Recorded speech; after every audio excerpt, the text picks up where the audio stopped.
Okay, we're going to start the meeting. Anyone who has cell phones, please silence them. This is a regular meeting of the members of the State Liquor Authority.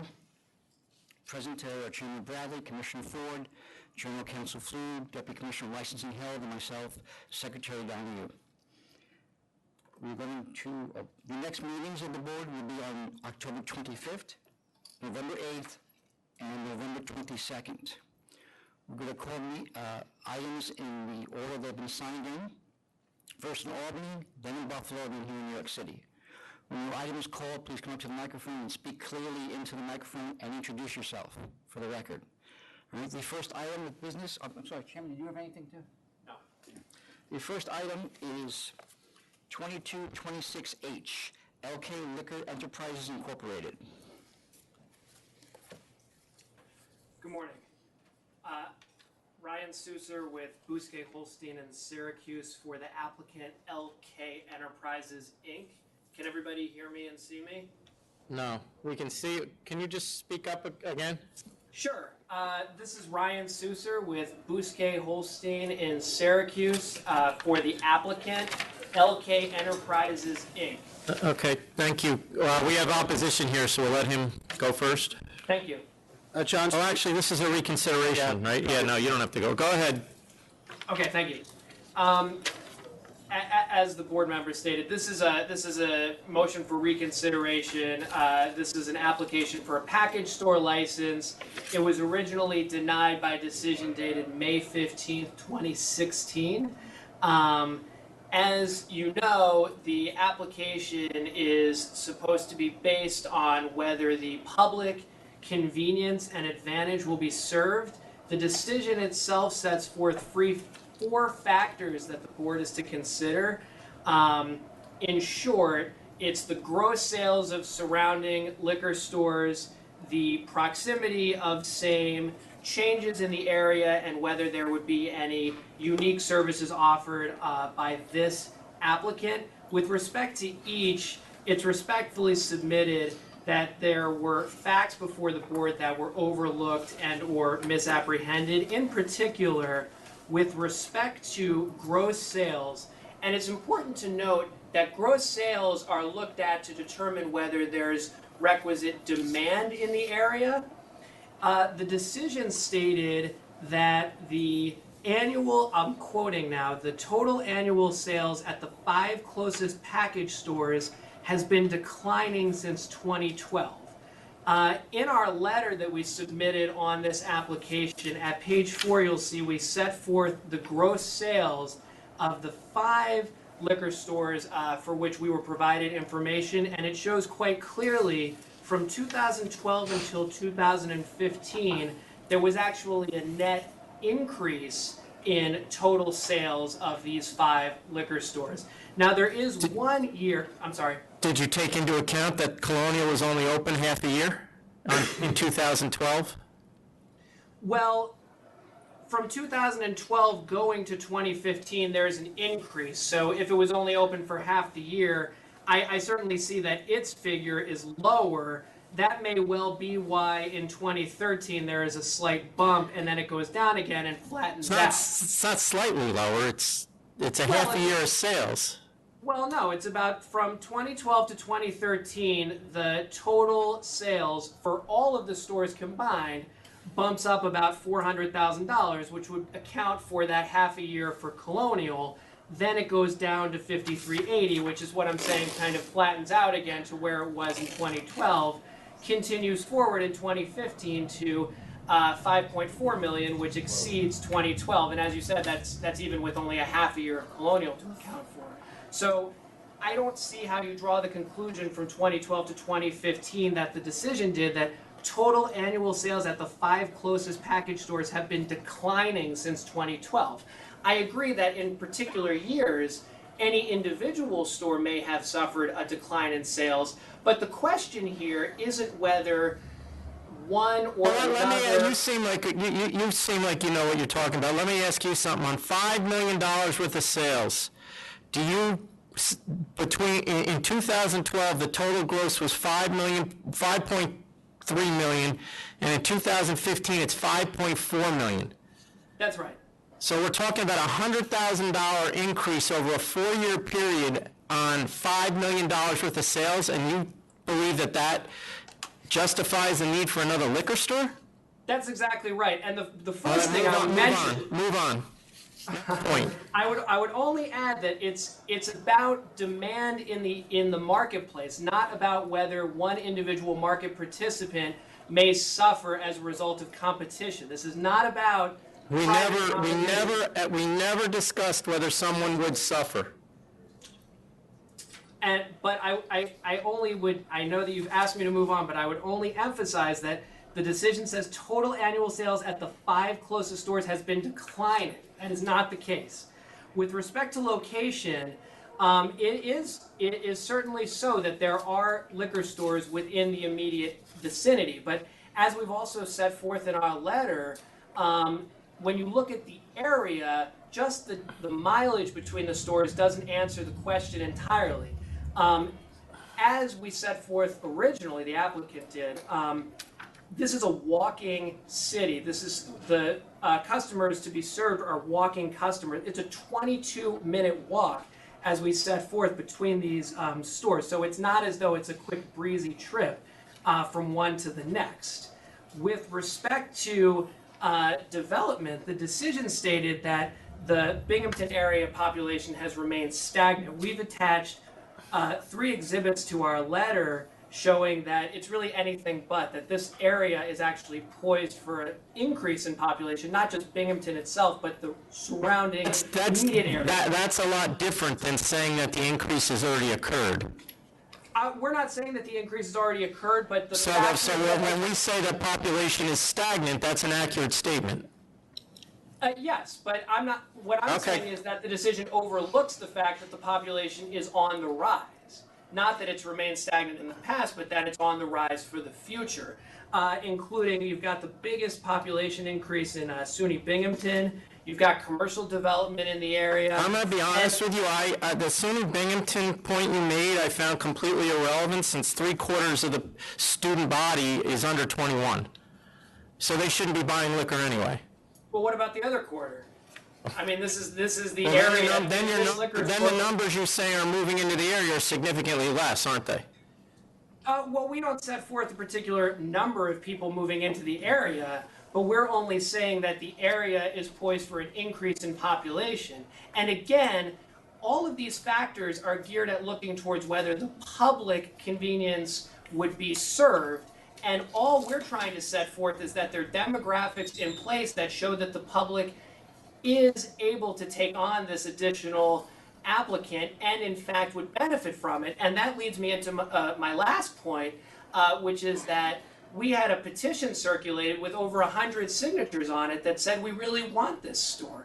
So the only objections that we've seen here, and I would imagine we're going to see again, are from other participants in the market that don't want any more competition, but the public does want this.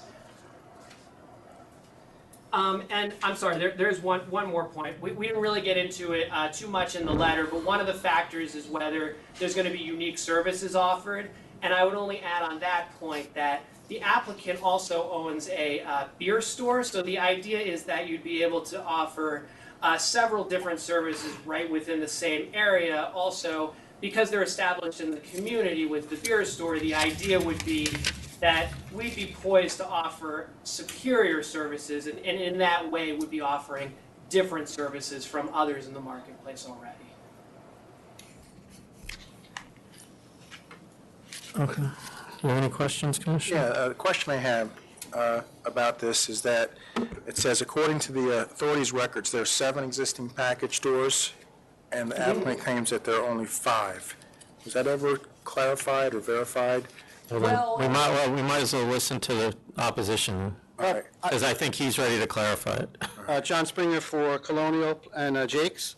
The hearing, the final findings were, which the attorney's relying on, didn't reflect totally accurately what happened at the hearing. I watched the tape again. Commissioner Kim stated at the hearing, there are 5 stores within 1.45 miles. The sales in general have been slightly up from last year, but when you start with 2012, you can say it has been up and down for most of the stores. At this time, I don't see any added public convenience and advantage. Chairman Bradley agreed. He added that the 5 closest stores offer 13,000 square feet of liquor, wine, and spirits within 1.54 miles of the proposed store. And he noted that a new store approved in January 2015 is just 2 miles from the applicant on the same street. I have additional points, but on that point. So to Commissioner Ford's question, though, are there 7 stores? Is your understanding there are 7 stores within 1.5 miles or approximately 1.5 miles? Yes, I contend there are, and that's what I had in my original submission, and I stand by that. Okay. But you based your decision based on 5, and nothing has changed. Okay. It's my understanding that the 5 is within the 1.5 miles, and if you go a little further out, 2 miles, then you get to the 7.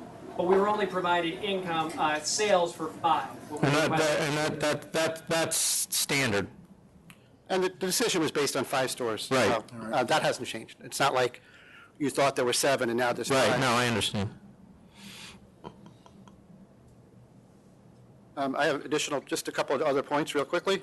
I have, since the hearing, I've been given 2015 versus 2016 gross sales for both stores, Colonial and Jake's, from January 1st of both years till September 1st of both years.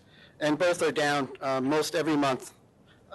Jake's was down, Colonial was down almost $15,000 over that portion of the year, which may not seem like a lot, but Colonial is losing its anchor store. The Kmart is closing. Jake's has similar numbers. They went down every month except for 1 April. So, those declines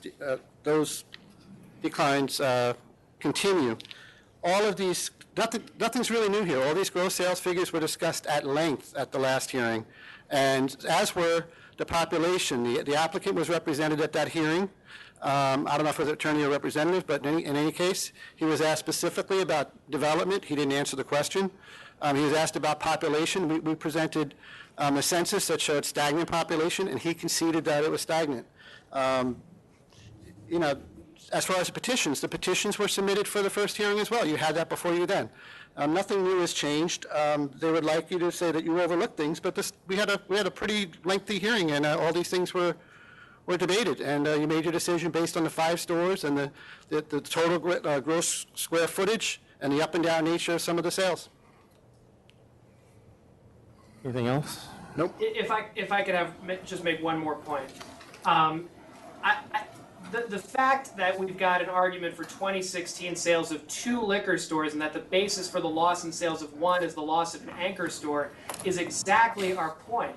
You have to look at the market itself, all the stores combined, to see whether there's the demand there. The fact that a Kmart closed and 1 market participant is therefore losing revenue does not mean that the market itself, that the customer demand isn't there. And the decision, the written decision, which I would argue is what we need to base this motion off of, not what was said in oral argument and perhaps was changed upon, who knows what happened in between then and the written decision. The decision says, total annual sales at the 5 closest package stores has been declining since 2012. That simply is not the case. And with that, I would rest. Thank you. The decision's based on the entire record of Okay, the case. we're ready to vote.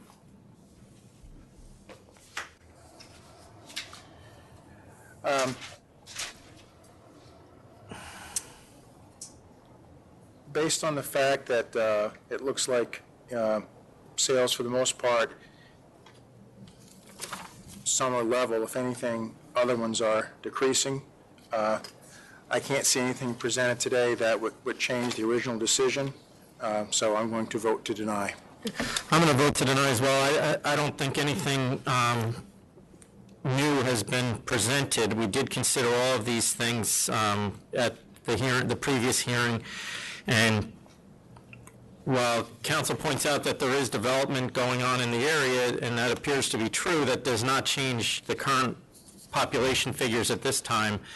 So any belief that population in Binghamton is going to go up simply because of this development, I think, is too speculative at this point. And as I said, the $5 million worth of sales over a 4-year period have gone up $120,000, which I believe is under 1%. So I don't see any increase in sales in the area that would justify a new liquor store at this time. So I'm going to vote to deny. Thank you. Thanks for your time. The next item in Albany is 2223 Sagan LLC.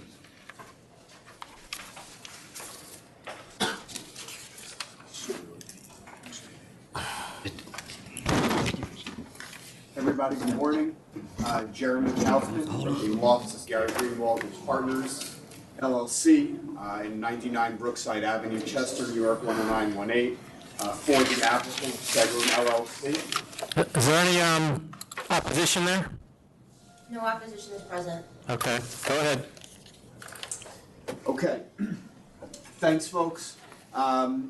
Just really briefly, the applicant right now is looking to install a liquor distributor over in a mini mall in the town of Chester.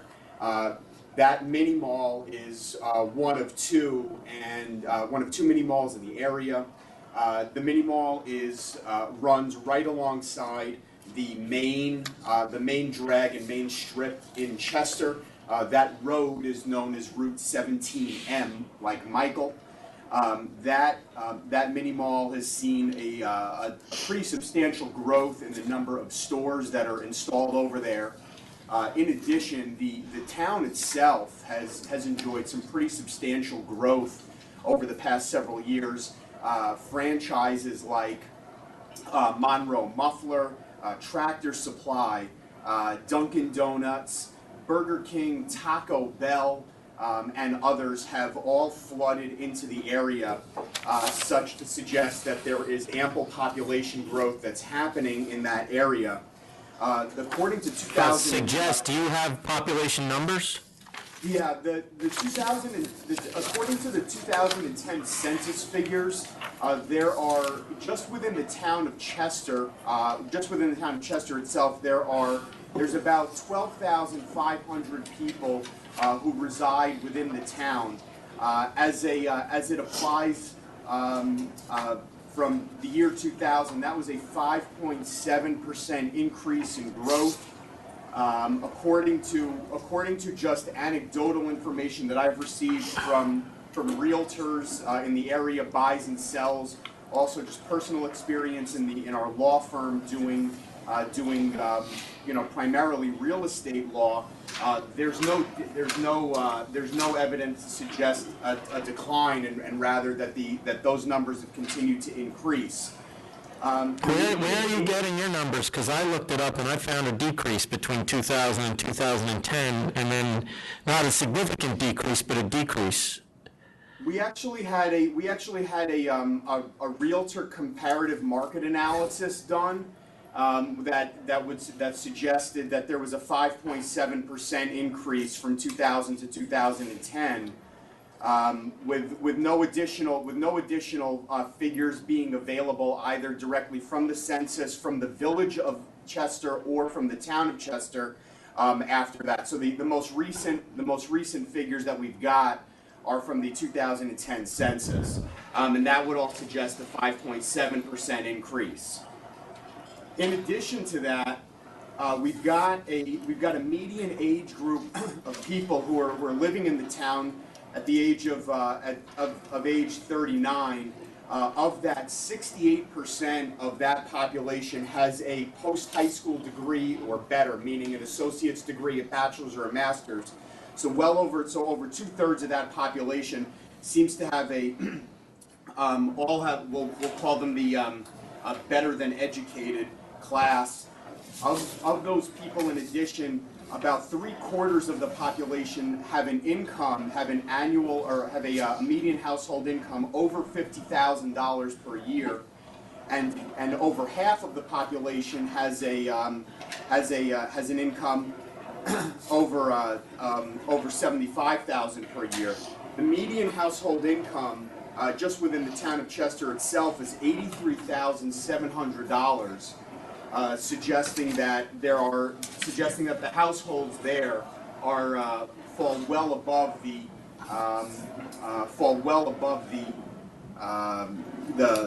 median household incomes, both for Orange County, where the town of Chester lies, and for New York State in general. Median home values also support that this place is an upper middle class, upwardly mobile area, where the median home values just within Orange County itself are $220,000, and in the town of Chester you have those numbers at $262,000. And in addition, home prices have been stable between $200,000 and $300,000 since January of 2014, suggesting that the population is not only there, but they're there to stay. There's more people moving in, and there's ample stability in the area to support continued population growth and a demand for services. That's also further evidence, and I'll just loop that back to the fact that other businesses have continued to move in, and not just small businesses, but big-time franchises have moved in, suggesting that there is ample demand over there. This particular applicant has a very unique location in that it is right off of the main road, Route 17M. The access off that road is easy. There's no issues getting in and out of traffic to go and buy and sell liquor, and so they offer the access to those services in a way that other stores in that area may not. That's the census. Oh, can you go through your census numbers again? Because I have like I said, I have the 2000 census had 12,140 people, and the 2010 census had 11,981. And the information I have is that it's not significantly declining, but declining. And you're telling me something completely different. Right. So what I've got. Where are your figures coming from? Okay, they're coming, again, we had a comparative market analysis. Well, the census numbers are the census numbers. What are the census numbers you have? I will, I'll look them up and I'll quote them again. But the numbers that I've got are as of the 2010 census, the number is 12,400. And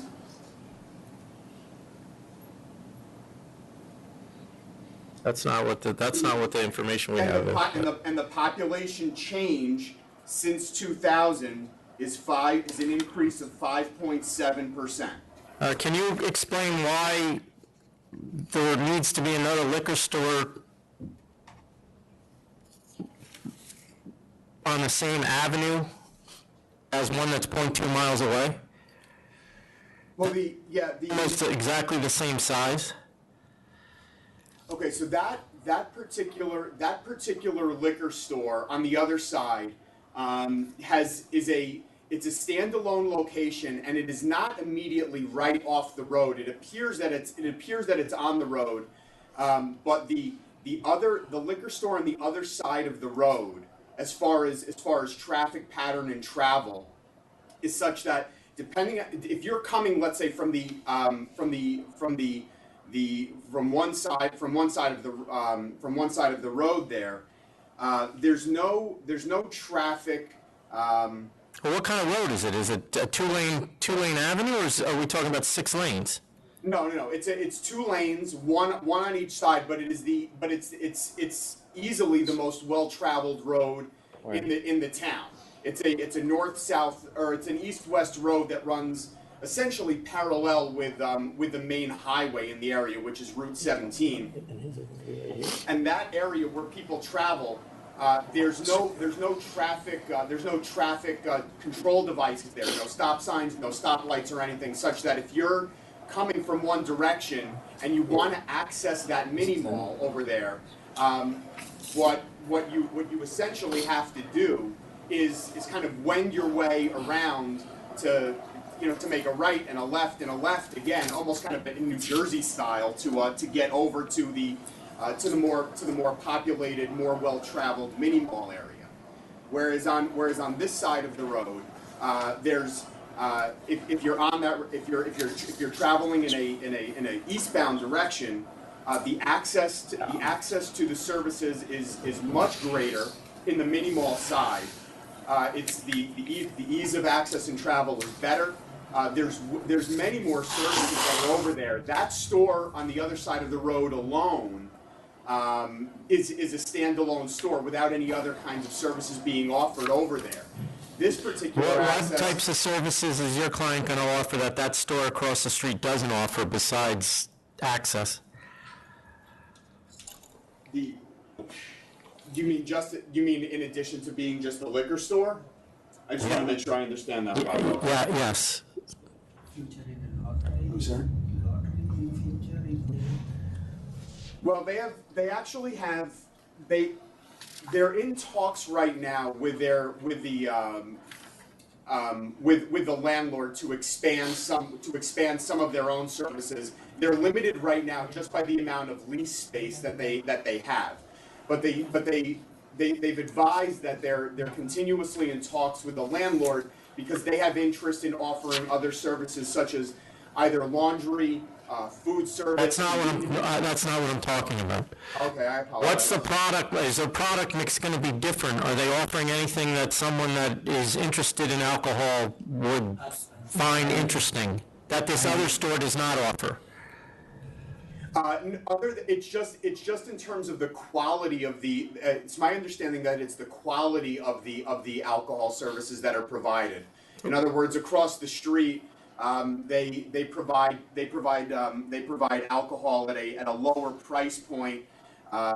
Different kinds of alcohol that let's say enter the market at around $8 or $10, per bottle, hypothetically. This particular store offers some kind of mid-market as well as higher-end market alcohol services. Like what? They'll offer various kinds of wine. They advise that they're also going to offer the higher end types of vodka, rum, scotch, those kinds of things.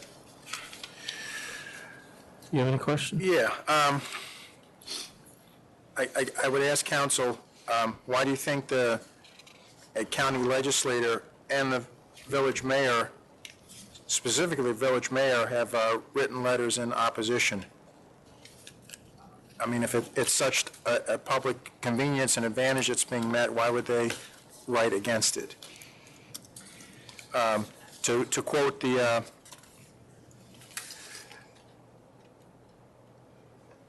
mayor said there's no reason this should be approved. There's already 2 package stores within a quarter mile of each other, and this will be less than 500 feet from one of them. I don't know if that's accurate. But our village has gone down in population the last 5 years by 1.3%.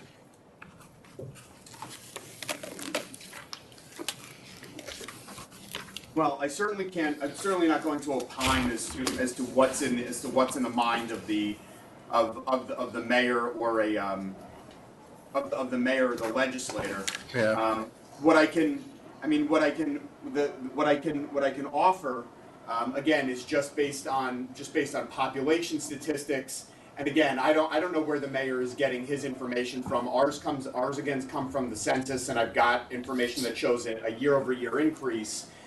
And I think that the traffic pattern over in that area is such that even though they are geographically close, that the growth of the area suggests that on the side where my clients are seeking to be is really the major growth area of the town of Chester. There's really 2 growth components. One of the other growth areas is a little bit further down the main road in the town. But as it applies to this specific piece of geography, where they seek to be located, has access to all of the other services. It's where most of the people who shop and care to travel are going to go.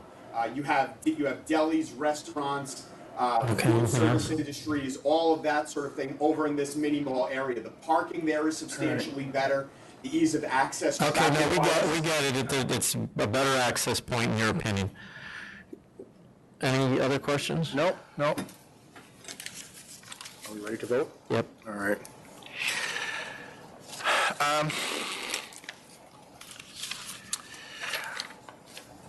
Based on the sales of the other stores, I don't really see them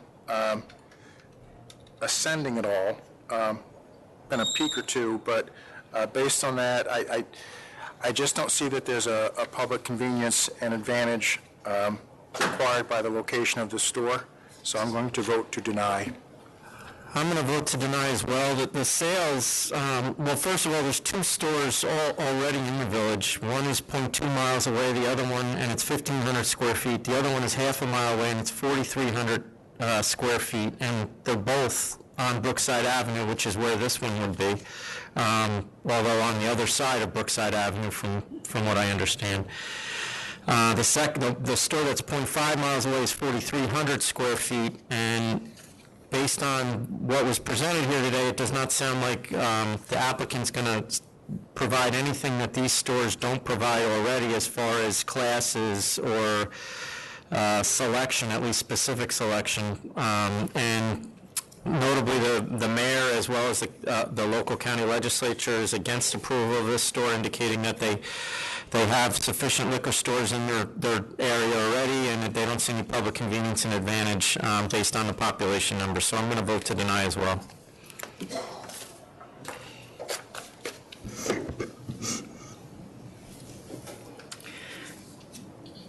That's the last item we have for Albany. The next item is in Buffalo.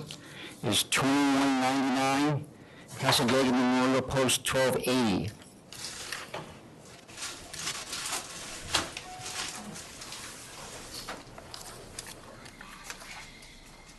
State your name. Good morning, members of the board. My name is John Schober. I represent Casadega Memorial Post 1280. Thank you for the opportunity to appear before you this morning.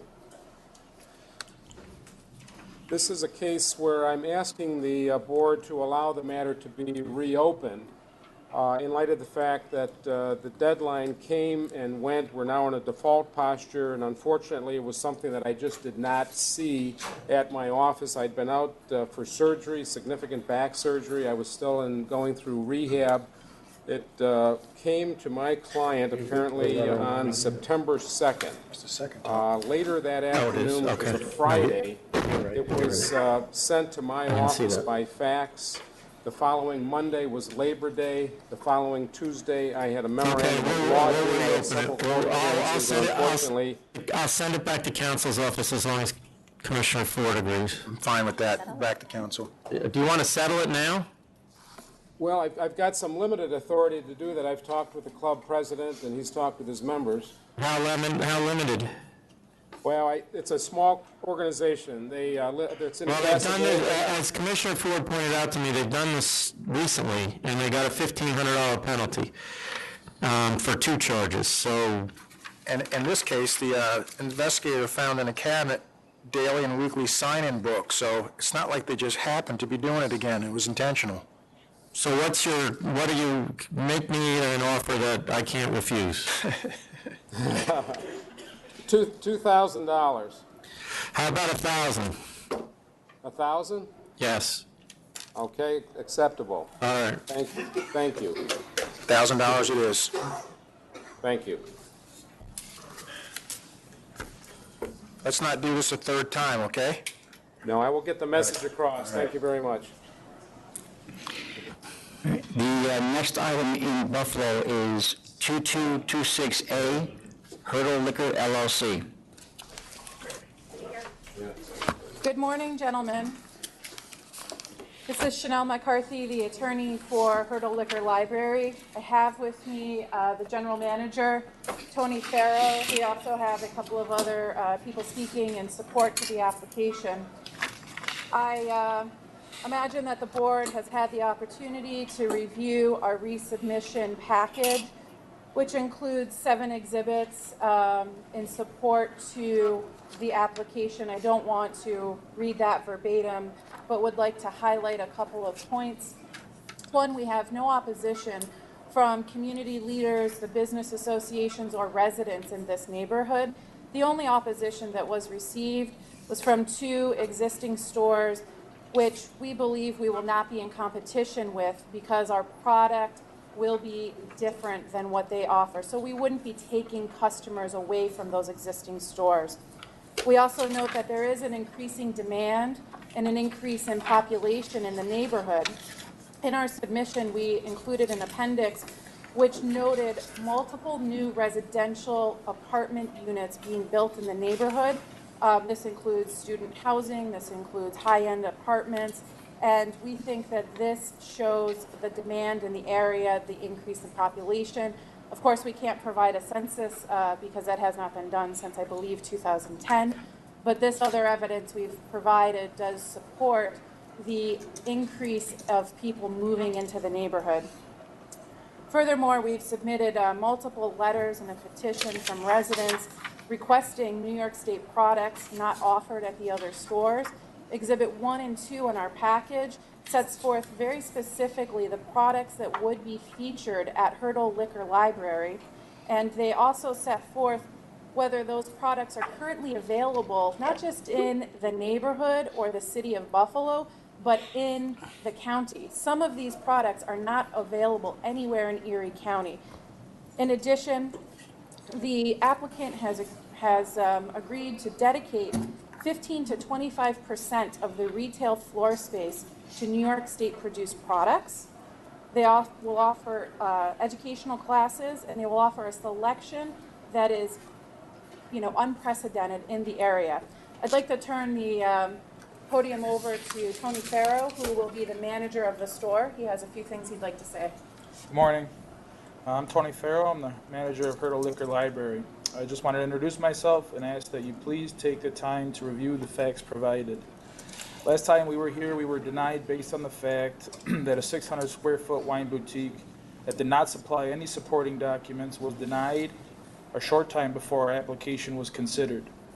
Each one of these applications should be individually considered on their merits. We have taken much time and money to develop a business that addresses the needs and wants of the community. Much of that information was provided the first time we were here. We return now even more passionate with even more support and more information, including a detailed information regarding the exclusive New York State products we will feature, none of which any other store carries. We aim to provide a clean, classy, safe place for people to shop, offer a significant New York product selection. We want to promote and support New York State agriculture, manufacturing, and concentrate on the boom of the New York craft cocktail. Hertel Liquor Library will offer a luxurious space to provide multiple classes to supply the best information for our patrons, along with delivery service. There's nothing like that throughout the city. So I ask for your consideration in reconsidering your last vote. Thank you, Tony. Thank you. We also have City Councilman Joel Ferraletto, who is our councilman for the Delaware District, who is here to speak on behalf of the application. Thank you very much for your time. I appreciate it. As the Buffalo Common Council member representing this district, I just wanted to come here and say that I'm in support of this business and their application for their liquor license. This is a growing area in North Buffalo. On this specific block of Hertel Avenue between Wallace and Starin, there's over $3 million in private investment going on between this building, restaurant opening down the street, and directly across the street, a new grocery store, which is called the Lexington Co-op, and their goal is to have 1,000 customers per day. Being located directly across the street from a new grocery store with 1,000 visitors per day, we think that this would be a great location. And the Hertel Business Association, which this store would be part of, that is in full support, and they unanimously voted to do a letter in support of this project. And that letter has been provided. So thank you very much for your consideration. Thank you. Yes. And next we have Tom Owanu, who is a landlord on the Hertel Avenue. He owns a lot of real estate on that neighborhood, and he also is the landlord for Hertel Liquor Library. Hey, I'm on it. Hello, gentlemen. Thank you for allowing me the opportunity to speak on behalf of Hertel Liquor Libraries. My name is Tommy Uwano, and I am a lifelong resident of the neighborhood. I actually lived behind the liquor store for 20 years. I have, again, been in the neighborhood for over 40 years, and I'm the landlord. I can say this about Hurdle Avenue. I was there when there was no business. I was a landlord when there weren't any cars to park, and the neighborhood was going drastically down. I've been a landlord there for over 25 years.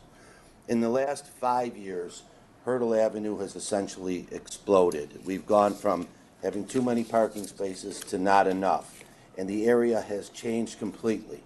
Now, I have walked Hurdle Avenue for dinner with my wife and kids probably 1,000 times. And I can tell you that we go there for coffee in the morning, we walk there. We walk to the cleaners, we walk to the shoemaker, we walk to the movie house, which I'm very proud to own. It's a not-for-profit for the neighborhood, and we go out to dinner and we walk. And then you want to buy a bottle of wine, and you can no longer walk. For the last 30 years, I have gotten in the car and driven 2 or 3 miles to go to a liquor store where you can get something I would, with no disrespect, say better than a box wine. And that is why our community, our neighborhood, needs a good liquor store. And when I say to you gentlemen that it's exploded, I know the values, I know what's happened over there. Used to be that a double house was $85,000 for 20 years. Now it's over 200. Now it's a totally different demographic. It is now young professional people choosing to live in our neighborhood because it is really the last great neighborhood in the city of Buffalo. Before this one. And these people that's enjoy the density, and they want to walk as well. And I know from the development in the area, there's over 1,000 units being built in the North Buffalo area by commercial developers right now. That is the biggest expansion that we have seen in over 50 years. Now, this particular 1600 block is a block that the newspaper called the sleepy block of Hurdle Avenue. And when they talked about development, a lot of the residents came in to the meeting and said, we're afraid to walk in that area, and we welcome this development. Now, what caused my enormous interest in developing the south side of the street, that was the Lexington Co-op, after 3 years of research, decided to put an enormous facility directly across the street from the liquor store. They needed to do 1,000 customers a day to make that a viable 501c3. They chose from the entire city of Buffalo the 1600 block of Hurdle Avenue. When I bought the 11,000 square foot property across the street, we wanted it to be symbiotic with the Lexington Co-op. And I can tell you, as someone who knows Hurdle as well as anybody, everybody said to me, Tom, we need a good liquor store. We need a liquor store where you don't have to get in the car and drive. It is a perfect balance with the Lexington Co-op. Was the Lexington, excuse me for interrupting, was the Lexington Co-op built? Was it actually built? The Lexington Co-op, sir, was a CVS pharmacy that is in the process of being rehabbed right now, yes. Okay, And what about the vacant lot next to the CVS? That's still a vacant parking lot? I purchased that, sir, and the sole reason I purchased that is because Buffalo is really, for many people, a drive-to place. I like the density. I like the enormous density that we're getting there right now. It's an explosion, if you will. But parking is always a convenience. And with the Lexington Co-op, I think they have 125 parking spaces. We're going to draw people from outside the area as well, where Lexington is. And so, yes, there will be sufficient parking, and that parking lot adjacent to, on the west side of the Co-op, I bought for parking. So we're going to bring in 1,000 people a day. Our goal was, and I asked the neighborhood about what's best, and I can say this, we are the last great neighborhood in this city. I have watched other village areas and residential commercial strips get destroyed. And here's how they got destroyed. They got destroyed with chain stores and franchises. They got destroyed by bringing in Jimmy John's and coffee cultures and lens crafters, and it lost its soul and it lost its integrity. We over there as responsible landlords have done everything we can to keep it local, to keep it real, to keep it not a chain street. And these gentlemen that came to the liquor store were the ones that I specifically picked because they're not a chain. They want to be local. They want to use New York State wines. Adjacent to them is a all-women's gym, and there'll be a farm-to-table Italian That's restaurant. not the one then. So I think it's a perfect I think it's on fit. And I would ask this court to consider it, and again, there's a huge demand, because I know it because people tell me, for a decent liquor store. Now, I know you could say that there's a liquor store down the street. To understand Hurdle Avenue, Hurdle Avenue is a dense, let's say, 6-block area that is very highly commercial and highly walked. It then blends to half residential, half commercial. I can honestly say they're sort of dead zones. The commercial businesses are not all that viable down there. I have lived there again for 40 years. I've never walked to that liquor store that's on Hurdle Avenue down the way because it's just not part of the vibrant fabric.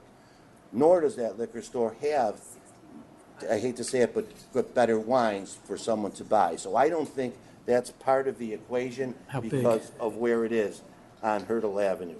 Excuse me for interrupting again, you have 2 letters of support from 2 New York State senators, Senator Kennedy and Senator Panapinto.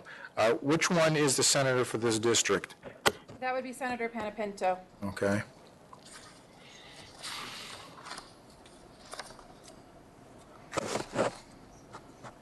According here, there's stores 4/10 of a mile to the east, and another one half mile to the west. Yes, the store that is that's within to the west Yeah. is the Hurdle Parker liquor store that Mr. Iwanu was just talking about.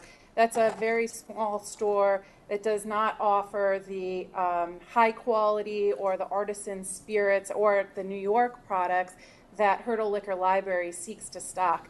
They have a lot of, sort of the mass-produced wines and liquors, the sort of wines which you buy for, $10 and you get a $5 rebate, so you're paying a $5 bottle of wine.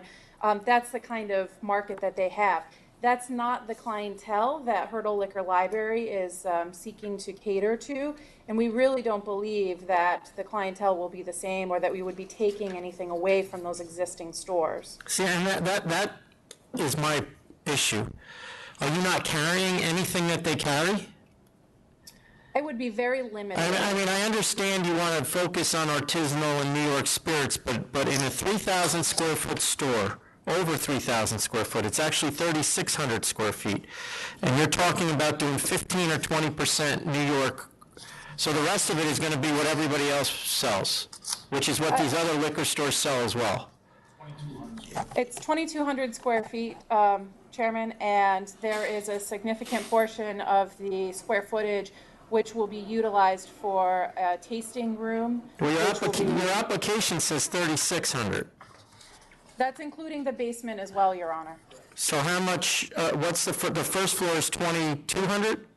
Yes, sir. The first floor is 2,200. And how much of that is retail? 1,200 is retail. So that's 1,000 square feet that would be included in the office and the tasting room.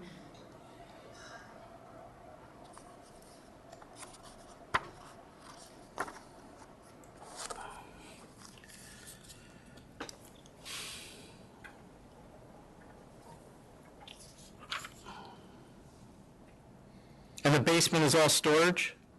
Correct.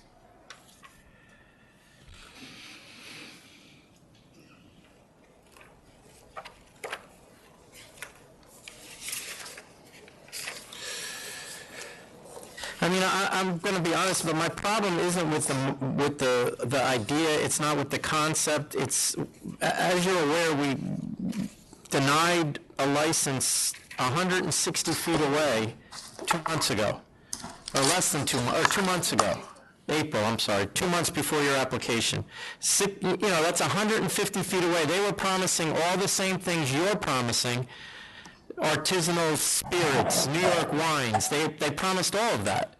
And based on the sales numbers of the surrounding stores, and I'm not questioning that there's development in the area, I believe that, but based on the sales numbers and based on the fact that we had just licensed a place in March of 2015, 4 miles away, we didn't see the public convenience and advantage. Sir, if I may, that's Savory Sips. That is a small wine store in a building I own that's down the way and really has nothing to do with what we're trying to do over there, which is to have this symbiotic relationship with the co-op so people don't have to get in their car and drive. I understand what you're saying, but they do sell alcohol. They sell wine. And their numbers, Doesn't sell more. are going to be affected by that store selling wine. And I have to look at the sales numbers in the area. And the sales numbers in the area are down overall. That liquor store, Savory Sips down the street, that wine store, does not sell New York State wine. I know Rebecca. She sells foreign wines, actually, and it's a very small liquor store, basically, that's on the side street. It's not even on Hurdle Avenue. But you're only telling me you're selling 15 or 20% New York products. That, to me, is not a very large percentage. I think the real significance, sir, is that you're going to have 1,000 people a day at a co-op that would, now this would be a huge public service that they get to walk across the street. They are not going to go west. I can tell you that based on my 40 years there, to go down to Hurdle Parker Liquor Store to buy wine. Why can I say that? Because I lived on that block and I never did it, and I lived there for 20 years, nor did any of my neighbors.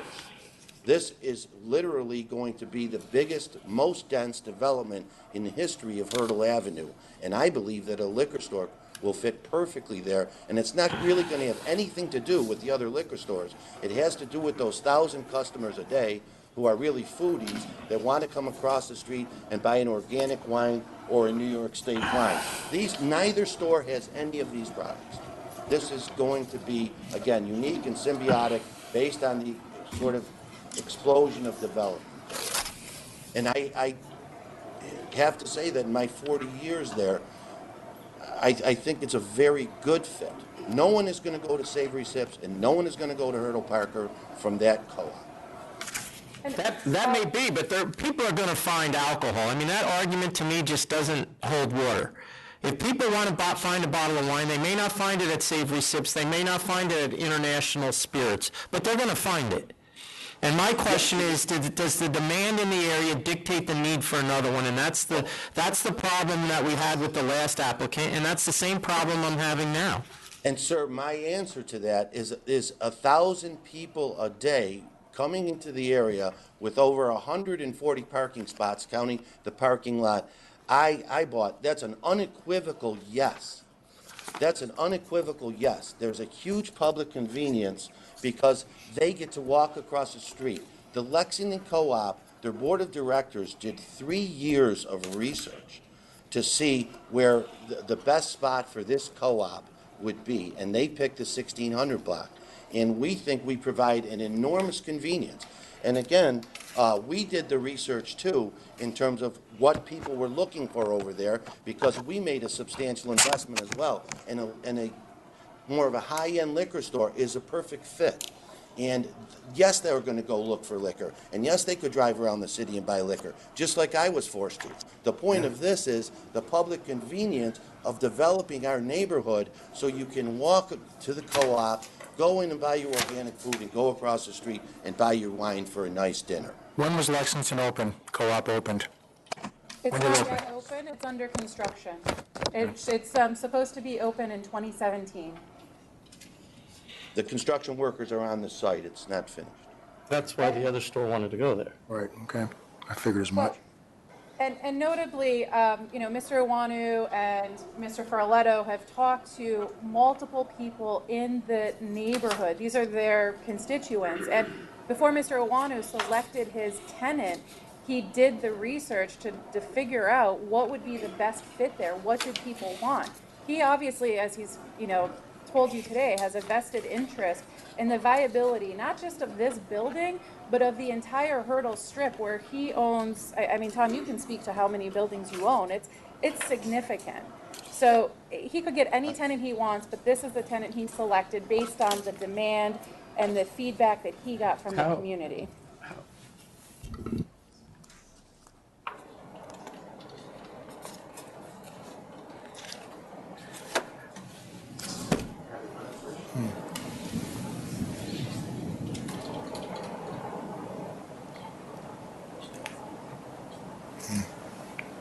Okay. Can we go? Yep. We're going to take a 2-minute break.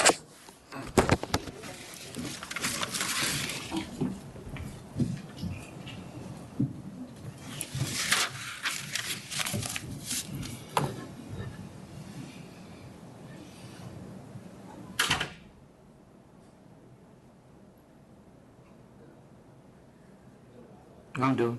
Good. It's good to have you back up. What's going on? Sweetheart, your mic is still on.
Yep.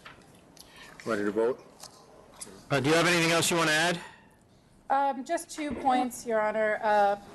With regard to the Wineworks application that you mentioned before you went on recess, we just wanted to remind the board that that applicant, when they were here for a hearing, did not submit any supporting documentation, any letters of support from the community, from the residents, from community leaders, and they also did not submit a request for reconsideration as we have done here. So I'm sure you've probably looked at your records and realized that, but I just wanted to point that out. Thank you. And, Councilman Farrelletto would like to say something else as well. Thank you. I would just like to add that this project has received all city approvals required, and we had a public hearing in the Common Council chambers on this and did not have any opposition to this at the public hearing. So thank you very much. Thank you, Councilman.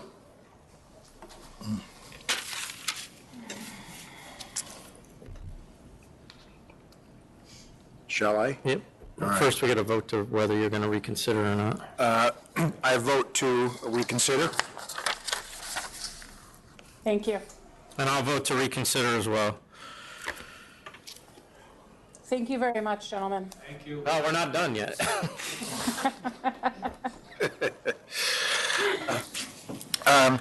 We still say thank you. All right. I wasn't here for the first hearing, so I'm a fresh face to this. But I think there is a potential convenience and advantage to the public. I think there's going to have to be some stipulations, such as your mix of what you carry and what type of wines you carry. But based on what's going on in the area, based on your letters of support from senators and the Common Council and everyone else, and letters of support from your local residents, I'm going to vote to approve. Thank you.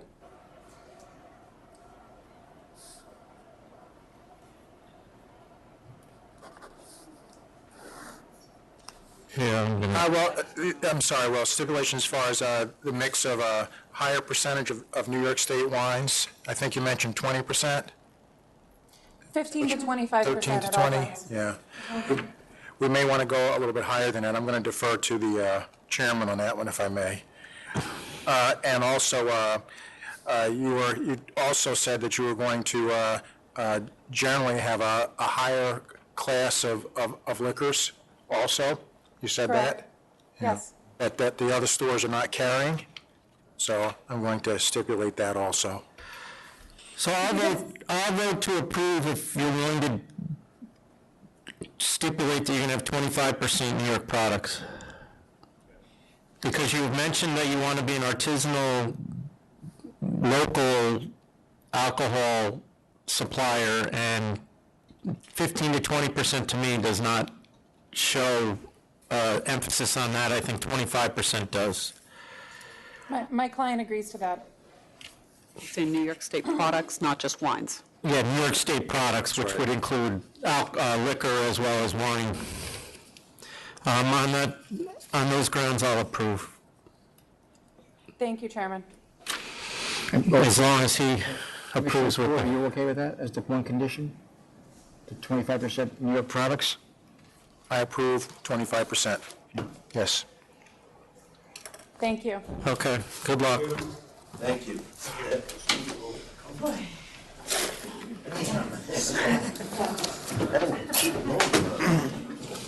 That's our last item in Buffalo. The next item is here in New York is 0226F, Checo Deli and Grocery Incorporated.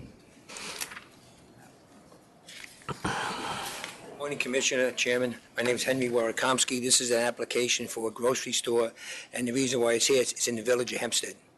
Do we have anything from the mayor, Tom? Has he met with the mayor of the police department?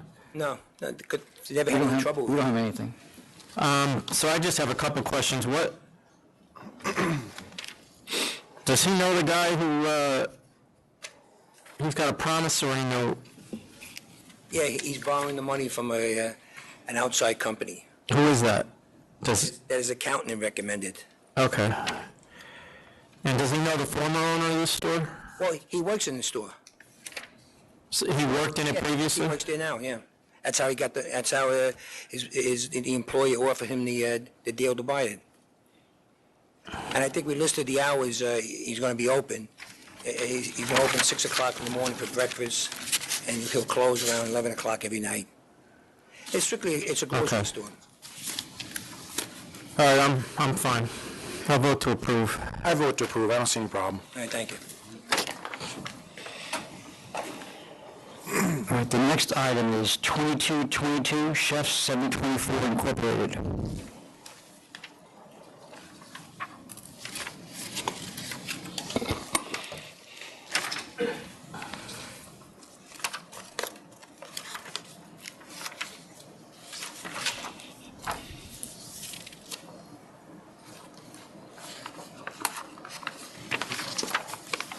Can you put your name on the record?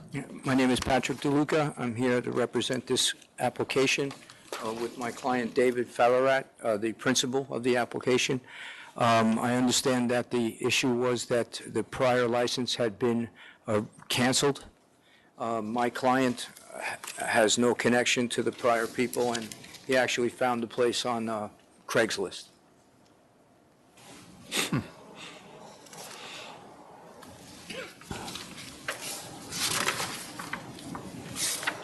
What kind of live music are you talking about? And dancing? Do you have you're going to do dancing? No. Let's say if somebody wants to do like a 50th birthday party, and they just want like a small band in the corner. Just a casual restaurant.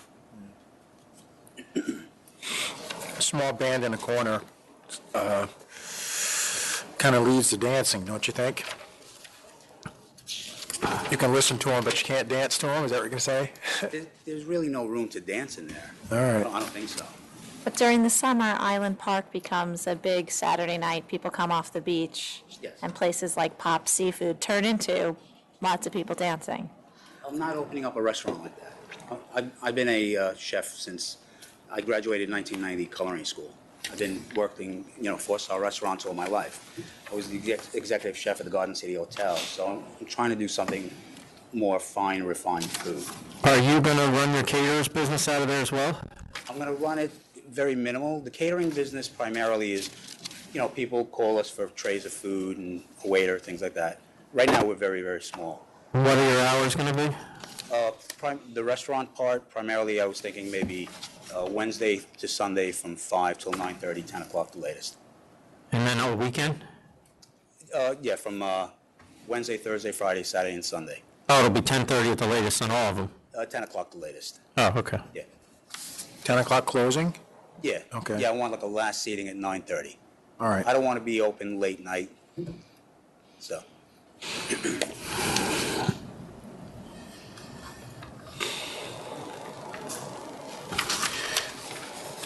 There's no objections here from anyone? No.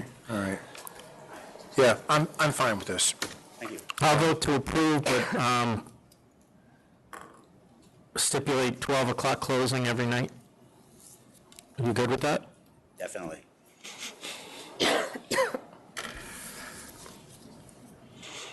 Okay. You vote for the 12 o'clock Yes, closing? 12 o'clock closing, yes. Sorry, forget to say that sometimes. Thank you. All right. Thank you very much. Have a good day. The next item is 2224 Raji's Wine and Liquor Incorporated.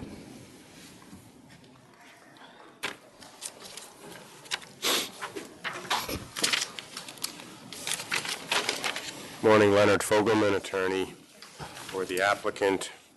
I did not file the original application. I was retained to do the request for reconsideration. This is the applicant and her husband. Is that opposition behind you, Mr. Fogelman? Yeah, but this is a recon, so we'll hear from you first. Okay, thank you. Nothing that we've already considered, so if you have anything new, put it out there. Okay. Well, in my letter to you of July 7th, we talked about new construction going on, including the Ritz-Carlton residences, a community of 244 luxury residences, one of which is complete, How far away is that? It's far. Approximately a mile. I don't think it's more. Is it? Yes. So they would not be the closest liquor store to that? Is there another liquor store closer to Ritz-Carlton? Yeah. Mora Enterprises at 2337 New Hyde Park Okay. is closer. I don't think that you know about a 10-acre site, which is of a 233,000 square foot office building under construction, which I gave you information about in my Exhibit B, where there will be hundreds of people who will be working there, who will benefit from having this liquor store nearby. Again, that's a ballpark a mile away. As far as the four closest stores, Mora Enterprises, despite their opposition, is still grossing over $6 million a year. Their business has gone down somewhat, but that was because of the elimination or the closing of a Pathmark store, which has now been replaced by a ShopRite store.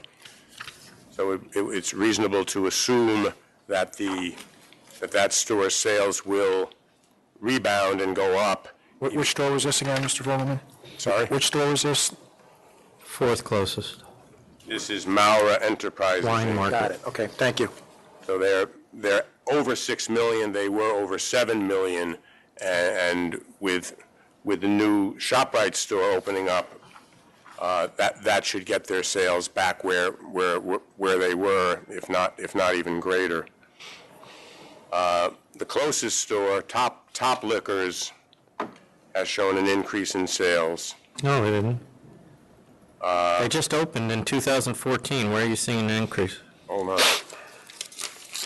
I don't see any 2014 is a half a year, 2015 is the full year.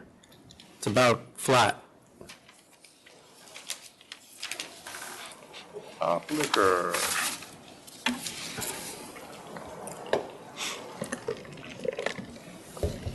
The gross sales letter shows 2014, 274,000. They opened in May of 2014. Okay.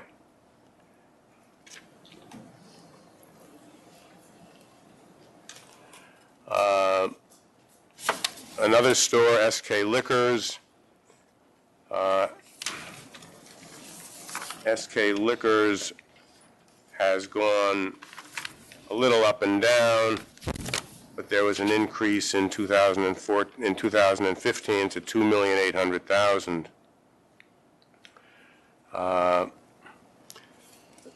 My clients are of Indian descent, and they intend to have Indian-produced whiskeys, which none of the other stores carry.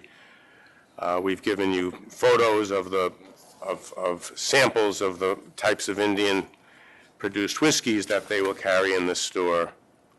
The letter of disapproval stated that the applicant has not provided any evidence that it will offer products that are not readily available. Well, these products are not readily available at the other stores. Mr. Fogelman? yes. The store that I had asked you about before, there was a liquor store right around the corner at 2052 Lakeville Road, but they surrendered their license in 2014. 2052 Lakeville Road, I think it's 2052. Yes. It was BMG Wines, Inc. That's Lakeville Wine, I believe is the name of it, and it's closed. Right. I don't know whether Right, so there was a store right around the corner. Yeah, no, we have that information, that was closed, and another one opened up in 2014 as well. Okay. All right. The applicant owns a restaurant down the block, and we've submitted a petition, which you got in the earlier submission, from her customers in her Indian restaurant who are very anxious to have a liquor store that are going to be carrying some Indian products.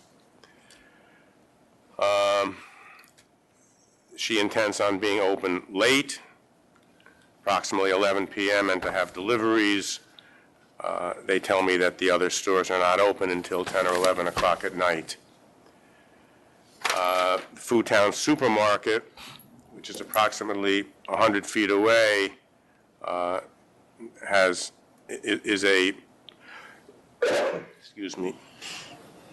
a new store, and having this liquor store right by the new food town certainly will be convenience and advantage to the residents.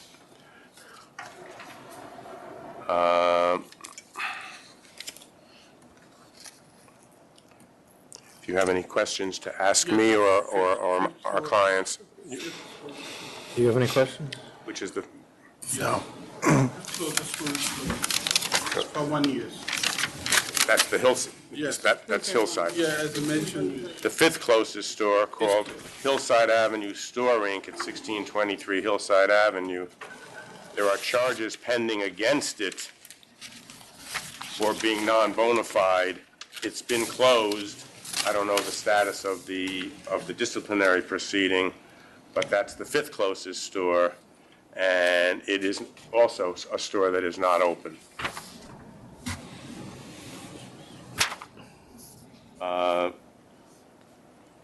The footage. We have, that license still is that license still active? Yes. I'm asking my people. Which one is it? Hills. Hill something. Oh, wait, that's the Hillside email, Avenue right? Store, Email on Inc., that? it's 116-2042. Your website shows that it is active. It's open. Mr. Jones called that place, they're open.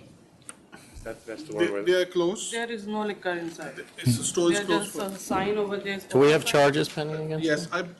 They're- What's the serial number? There's only the old one, liquor expired one. I want to explain to them what is showing you. Oh. 116-2042.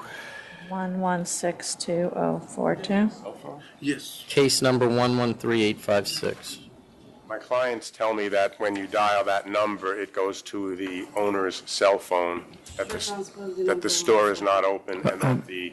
Well, we had someone dial it, and the information we're getting is that they were told the store is open. We charge them I wanted to with, explain to them. Okay. One at a time. Okay. they were charged with non-bona fide, and they're on for the next board meeting with the CNC. The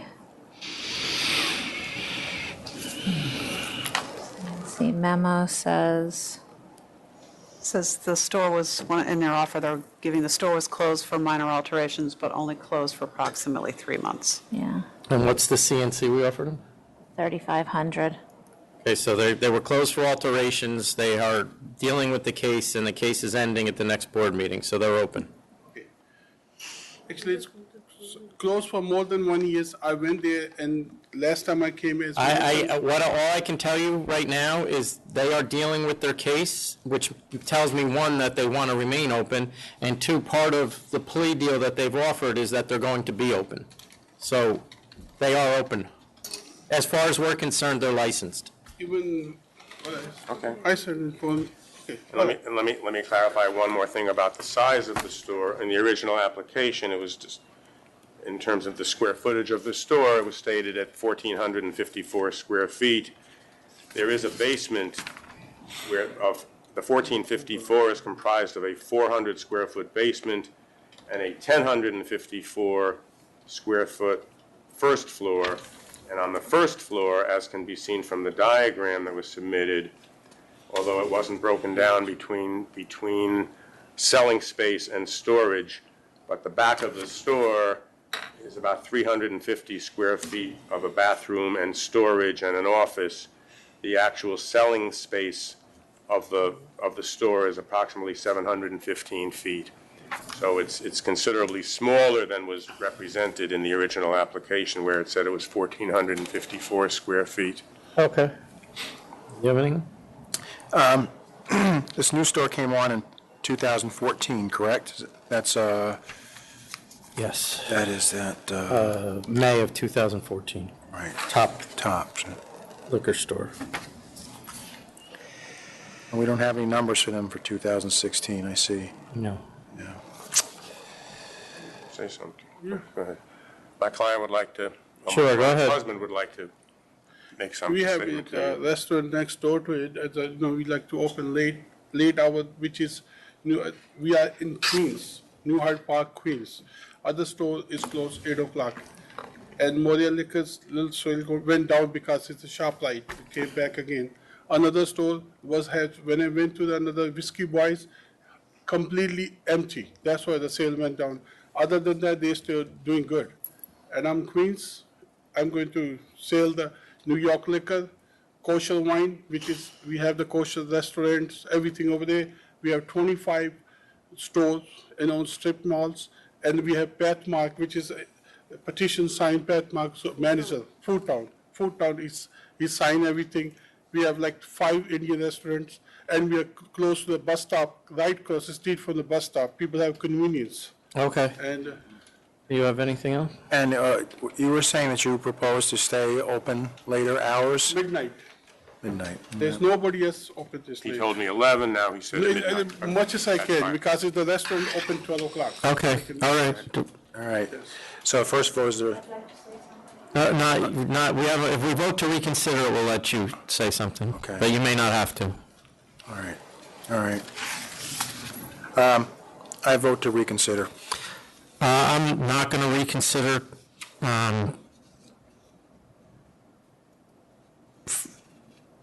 We just added a store, as we pointed out, in 2014. That's one of the 4 closest stores, and the sales of the 4 closest stores have gone down. One has seen its sales decrease 17%, and the aggregate of the 3 closest stores have gone down $700,000 since between 2012 and 2015. This is, as we see regularly, this is one of the hardest areas in New York State to get a liquor store, this area in Queens, and as well as the bordering area of Long Island, because there are so many liquor stores already. So I don't see any public convenience and advantages to adding another one at this time, particularly given the fact that it's clear that the sales numbers show that the demand is just not in the area that would require another or justify another store. So I'm going to vote to not reconsider. Thank you. Okay, thank you. Thank you.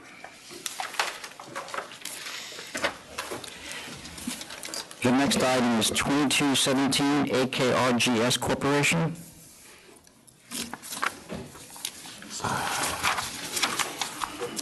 Good morning, Chairman. Good morning, Commissioner. Good morning, Board.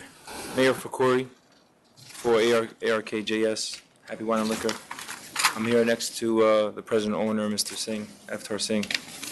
We're here today to ask this board to accept a conditional no contest plea, and we're offering a $25,000 fine in full satisfaction, him keeping his license. I was involved in this matter during the investigation. We had 2 meetings, and a lot of things have surfaced during the Well, investigation. and I don't want to go through the whole thing, but can you, generally, the penalty on this is cancel and bond. Yes. What extenuating circumstances exist here that would tell me not to cancel and bond? Chairman, if you could just take a few things in consideration, and I'm hoping you would just consider this. He's had a beer license back 11 years ago, never been in trouble. In 2010, he had the liquor license at a different location in the Westage Business Center in Fishkill. The rent was high, and he wasn't doing great business. He had no trouble. It was under his name, his accounts, the sign, everything. He tried to relocate to the Cold Spring location. In between the relocation, he got sick. He had a medical condition. I don't want to announce it in public. He did get sick. He ended up being hospitalized. And in the interim, How long was he sick? he had a heart condition. He was hospitalized for what, a couple weeks? Yeah. A couple weeks. And then they corrected the condition. And then he decided that he didn't want to do the business, so he was offered to sell the business. In the interest of saving money, and I know you guys don't like to hear this word, that he was uninformed, and I know it's not a good word to use, especially if you're holding a license, you should be informed. He thought in the interest of saving money and time, he tried to sell the business to a Mrs. Kaur. She went ahead and applied for a temporary. She was approved. The temporary license was approved. So in the interest of saving money, of not changing the sign or doing certain things, he figured he would just directly have her do it, and then the process would go smoother. But then he went into a problem with the planning board. He had to take his license, put it back into safekeeping, and go through the planning board, which took 6 months. The planning board finally approved, the design, whatever the location, went back to the site, and at this point, it's my opinion that the potential buyer was playing a game to delay to see if this business would be successful, and she strung him along, and now he's in trouble, and we're here today. But again, So what's he going to do going forward? he's here. No, I get that, but is No, he? he's in the location, he's in full compliance, he changed the sign, everything's in his name, and he's working there. He's in full compliance. He's never been in trouble before, ever. He had a license 11 years ago. It was a beer and grocery license in Owego. No problems, no sale to minors, nothing. And he had this license in Fishkill for 2 years, no issues, Chairman. Are you good with this? I mean, we're offering a high fine, and this is... You are good with it? Yeah. Okay. Everything's in his name, he's Yes, running the business? Everything. We even showed the investigators, everything was converted. Mrs. Kaur's license, I don't know if it's probably, I mean, she was approved for temporary, but she's not buying the store. All right. Everything's his name, everything, A to Z, and he's in full compliance. And this is his first time getting in trouble. All right, I'll accept it. I'll accept it, too. Thank you. Thank you. Yep. Have a good day. The next item is 2164 Peralta Brentwood Deli Grocery Incorporated. Good morning. My name's Aida Bonois. I'm at 199 East Main Street in Smithtown. We're both from Long Island. I'm representing Yomaris Peralta, who is the owner of the Peralta Brentwood Deli. And we're here to try and seek if we can have our fine reduced. My client did buy one package of illegal cigarettes. There is no fine yet. Okay. Oh, we were told the minimum fine was $3,500. It is. So you can continue arguing. That's So- that's generally, in this type of charge, what's implemented.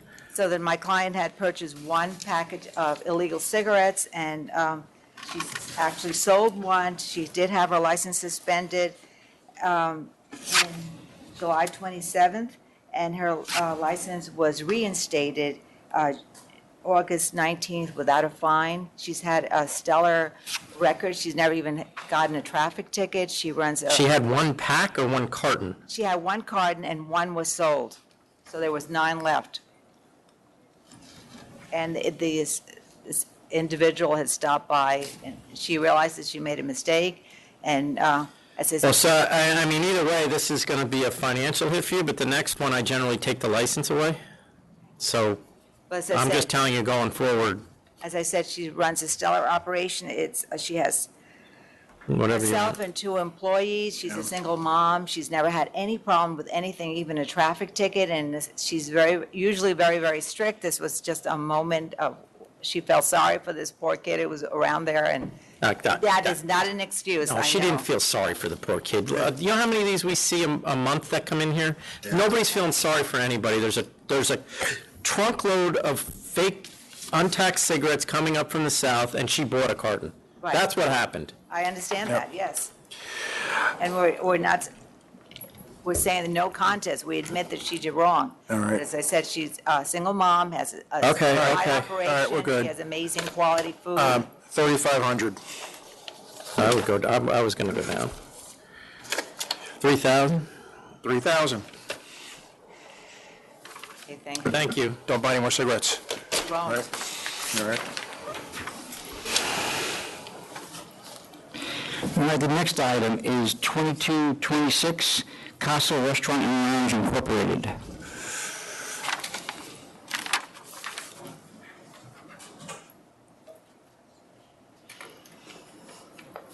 Guy Parisi for the licensee. I would, since I submitted my request for reconsideration, I obtained a copy of the first, of the May 24th notice of pleading, and I note that the return date, the response date was June 15th, which is the same date of the May 19th notice of pleading, and had my client known about it, and had I known about it, I would have included in my notice, in my response to the notice of plea, not guilty, on which I submitted on June 9th in response to the May 19th. I'm not following you. So you're telling me you got a notice of pleading and you didn't read it? We didn't get it. There were two notices of pleading. One was dated May 19th, and that was for case 110129, which I responded to on June 9th, and the date was June 15th. The one that was seeking to open here, my client never received a copy of it, and that was dated May 24th, and the response was due June 15th. And is that if this was delivered, or? Well, it was not delivered. I'm sorry.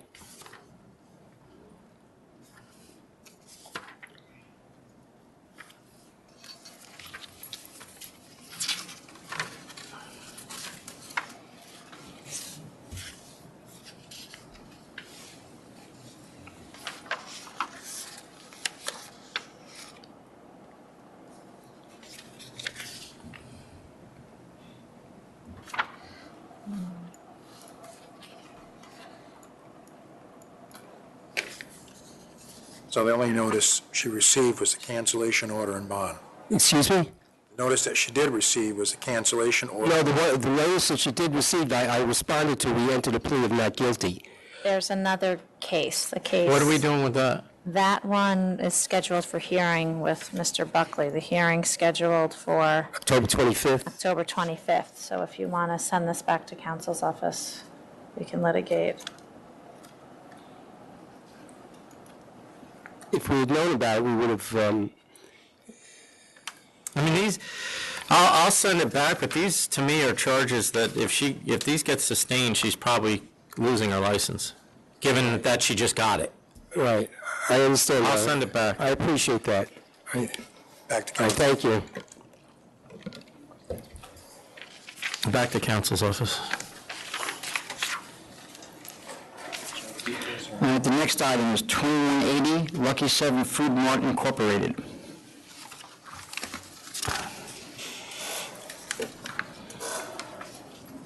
Morning, Board. Brett Kaufman, Jakeman Jacob PC, 176 Mineola Boulevard, Mineola, New York. We're here today. There was a default taken against my client on September of 13. Speak up, sorry. September 13. We had actually intended on pleading of a conditional no contest plea at the time. My office had been in contact with Michael Amarato to do the same, and when we spoke to him right before, we tried to contact him right before, we couldn't get in touch with him. Long story short, I just want to work out what ultimately the penalty will be today. Well, given that we just gave a gift away, you're going to get one as well, so I'll give it $3,000. I thought you'd say that, 3,000. All right, thank you.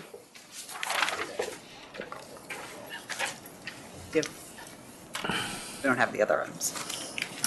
The next item is 2226D, Culper Jr. Ltd.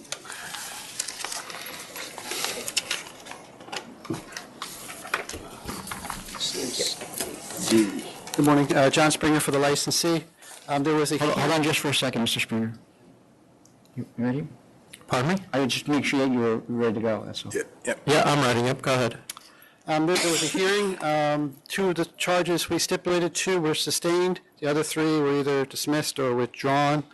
So let me just, sustain charge 1, sustain charge 2, dismiss 3, dismiss 4, and number 5 was withdrawn at council's request. I'm assuming you have seen my mitigation letter. I really can't add too much more than that. I know this place intimately. I started it. I sold it to these people. This is one of the nicest places in Port Jefferson. The hearing bore out that it was well run. The security guard wasn't expired. They actually had 2 guards. One of them had his license. The other one had it, but it was expired, which was an administrative oversight. We don't really have any evidence to controvert that there were 59 people as opposed to 50 for the occupancy. And I would ask that you take into the license history. The owner has been there since 2011 under 2 different licenses. He bought out his father last year. And there's no prior adverse history, and there's been nothing since. Mr. Springer, you mentioned your letter of mitigation. Yes. We didn't get a letter. I sent it to the Secretary's office. I could hand it up if you like. It wasn't a controversial, it was a letter of mitigation.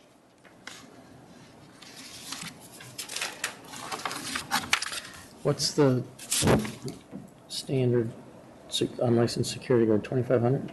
Yeah, because we usually never see it alone, so there is no. Chairman, I'm going to take a look at this. I'm assuming it says what he just said, so. It does, exactly. I mean, given the overcrowding in your representation, I think the overcrowding was 9 people over, so it's minor in my view. So I'll go on the unlicensed security. We'll sustain 1 and 2, but I'll fine 2,500. Sustain 1 and 2, fine 2,500. Thank you.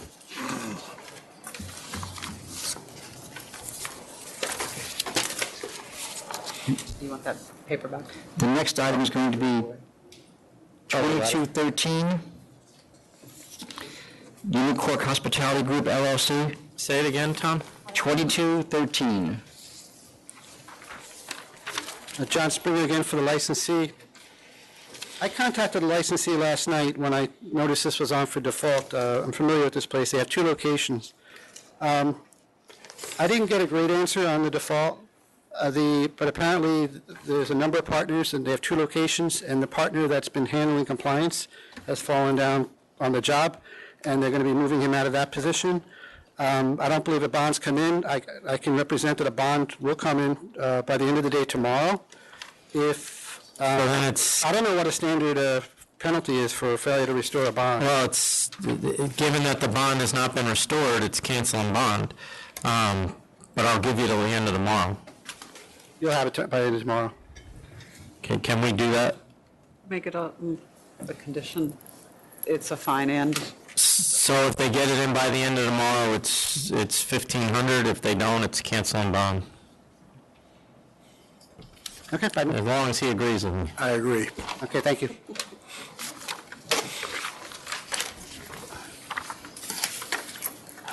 They might as well bring the 1,500 too. Because we're having trouble getting money from them, obviously. All right, the next item is 2226G.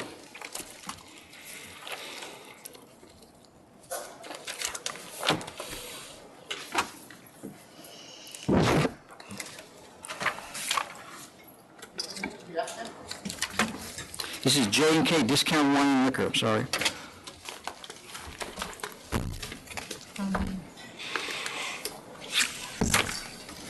Hi, my name's Dana Lappin here representing Halbron and Levy for J&K Wine and Liquor. I believe there's opposition, so I'll let them go first. Thank you. Good afternoon, John Springer again for the Garofalo Wines and Liquors, Patricia Inc., and B&H Liquor and Wine. I had submitted some information. I'll just go over it briefly. There's a lot of stores in close proximity. This is sort of similar to that Raj's Wine and Liquor up on Union Turnpike. It's a very competitive area. There's a lot of stores close by. The gross sales of the stores, the only one that could seem to be strong would be Garofalo, which is 5 blocks away. But their sales of $2.6 million in 2015, they're actually climbing back to where they were in 2012. Well, actually past 2012. Yes, but it took them a couple of years to get back to where they were. That store's been around for 20 years. The second closest, B&H Wine and Liquor, Mr. Singh's brother owns a store. That was just bought from Bob's Discount Liquor this year. This gentleman. Say that again? B&H, Bob's Discount Liquor just was purchased? Yes, by B&H Liquor and Wine this summer. And if you look at Bob's sales, because we didn't have sales for B&H, we submitted Bob's sales. Oh, I see. And Bob's is, that's a very distressed store. They bought it with the intention of putting more inventory in it and turning it around. They weren't aware that another store was trying to come 6 blocks away, and they probably wouldn't have bought the store if there was any chance that it would be approved. We believe that they need a chance to try to fulfill their vision for that store. They see an opportunity there to serve the public, as well as to hopefully make some money for themselves. The other stores, Sutton Boulevard Liquor, their sales are under $300,000 a year, even though they show some increases. That's, as far as liquor store goes, that's very low. The Patricia was only opened in 2013. They're still only around 600,000. They're building, and they want to continue to build, but they're concerned, obviously, for that reason. The CL Wines and Liquors apparently was just opened in May of 2015. Their sales were under $80,000 for, well, that's actually partial year. I see that. But that was May 1st to December. Those are really low numbers. This neighborhood where the store wants to go, it's like the service road sort of to Van Wyck Expressway, and it actually has an address of Van Wyck Expressway. It's sort of stuck in the corner of Atlantic Avenue and the highway. In fact, if you look out over the store, there's a couple of parking spaces on street, but right in front of the store there's a fire hydrant, and then across the street there's the highway. There's nothing there. Many stores on that street are vacant. The real commercial corridor is 101st Avenue, which has 4 stores in a 1.5 mile area on the map I submitted. There's, I'm not sure why they picked this location. It doesn't offer a lot. The population has gone down for the zip code. I gave you information about that in my submission. There are 10 stores within the zip code. So this area seems to be... So how many, if any, of the stores you're representing are bulletproof? None of them are. Okay. They're all open? They're all open stores. I don't see what added public convenience there would be to put a small store in that corner on that sort of desolate street next to the highway. Okay. I'm sure they're going to tell us what it is, so. Okay. Thanks. I'm not seeing the size of the... The size is about, it's in the first page. Next page, I'm sorry, page 2. So the standard here is to decide whether this liquor store serves for public convenience and advantage. As you can tell from the application, these applicants they live in the neighborhood. There is a significant growth within the community and a significant number of Indian affluent people within the community. This location is right off the highway, leading to accessibility from the highway, but it is still New York City, and it's a walking city. So, close liquor stores are not that close when you're considering that it's walking, close to public transportation still, and comes right off the highway, easily accessible to the surrounding areas. These applicants are fluent in different languages specific to the Indian community, with a bunch of Indian restaurants nearby. And it's also been rezoned for residential, and new multi-use housing is going to be in effect in the next few years. So it's a growing community with a great population of people coming into the area and far enough away from liquor stores that are existing right now. So they're going to have an open floor plan? They're going to have an open floor plan. I'll let the applicants introduce themselves. They're really into education and wine tasting. They're going to have a bunch of Indian-specific SKUs.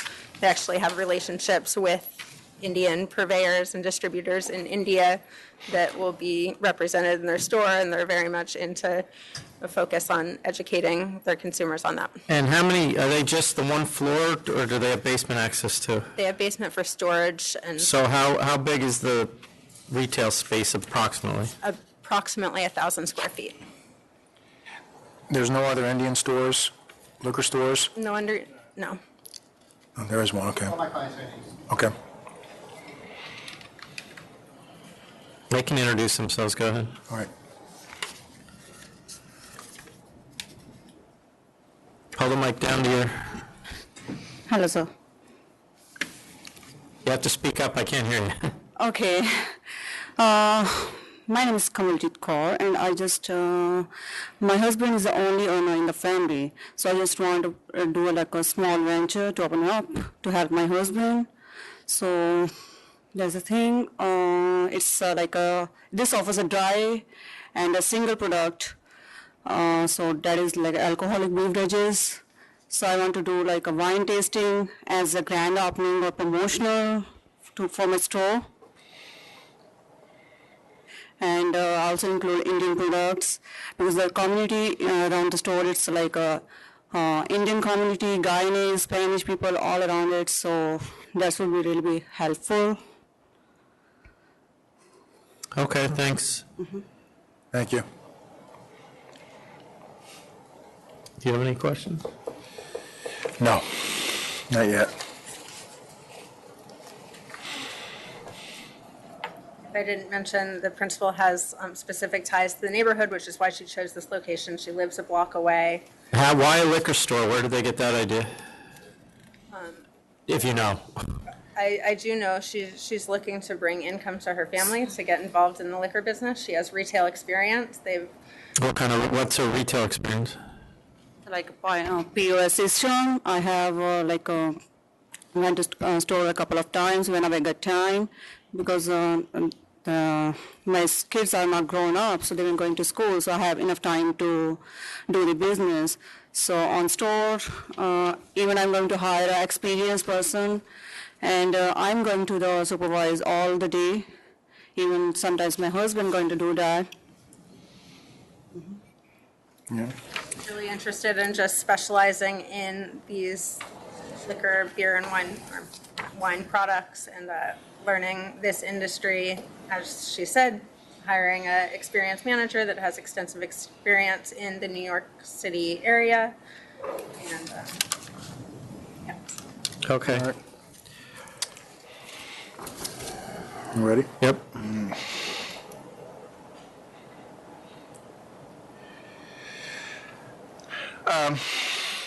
There are 1, 2, 3, 4 or 5 stores, like all within just a couple of tenths of a mile away. One that's smaller, the closest one. And I'm looking at all their sales. I'm just not quite sure that I'm convinced that there's a public convenience and advantage. the sales are significant sales and increasing sales throughout the past few years at all the closest stores. 24, 22, 22, 26. Closest one seems to have gone down so far, first 6 months of the year, granted. It has been increasing every other year, and I imagine with the holiday season, it will be increasing this year too. And although this is a close store, it's on a different path and not easily accessible from this store. To my understanding, it's on the other side of the highway. It's, very much cut off from this store. Although it might look close, it's not the same path that anyone that lives on this side of the freeway would ever travel to. Right. And as said, this side of the freeway is growing extensively, being rezoned now for residential with plenty of new businesses already coming into vacant spots and new residential apartments and condos and multifamily houses that are going to be coming in the next few years. But they still aren't offering anything different than other stores are offering. They are offering something different than other stores are offering. They have great knowledge of Indian wine products, and it's going to be an open store focusing on education and different wine tastings and something very, very specific, and from all of our knowledge and all of our findings, very different than what these areas are offering. Understood. But I'm still going to vote to deny. I just don't see the need. I agree with you. The two closest stores, their sales are going up, but the other stores' sales aren't. The other next three closest are not. Either we can't tell yet, or they're not strong sales. And as Commissioner Ford pointed out, we have 5 stores within It looks like 0.6 miles. So based on the sales numbers, and as Mr. Springer pointed out, all of his clients are also of Indian descent as well, and based on what he says, they are providing Indian wines. So at this point, I don't see any added public convenience or advantage. Now, if all of that development happens that you're talking about, or gets specifically planned, I certainly would believe there would be. And after we also get more sales information regarding CL Wines and Liquors, which just got their license in May of 2015. Right now, we have half of 2015 and half of 2016, so we don't know what effect they're going to have on the other surrounding stores. I'm sorry, sir, which one is CL Wines and Liquors, which is at 139-14 Jamaica Avenue. It's the fifth closest. So at this point, I'm going to deny as well.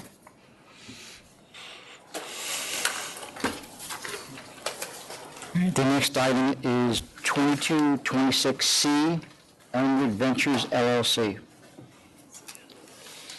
Can we take 2 minutes, since I know we're going to be here a while? Oh, this one.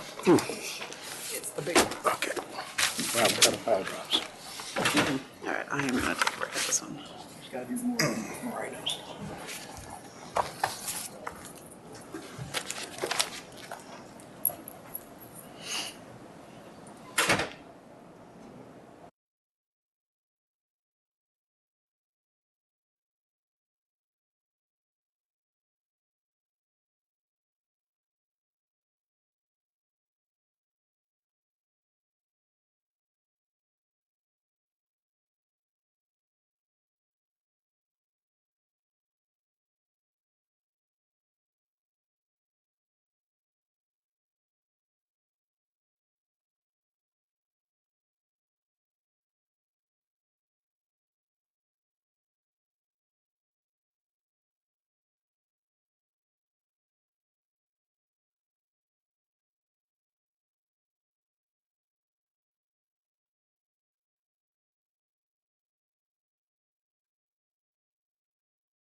We're going to resume the meeting now with 2226C, Elmwood Ventures LLC.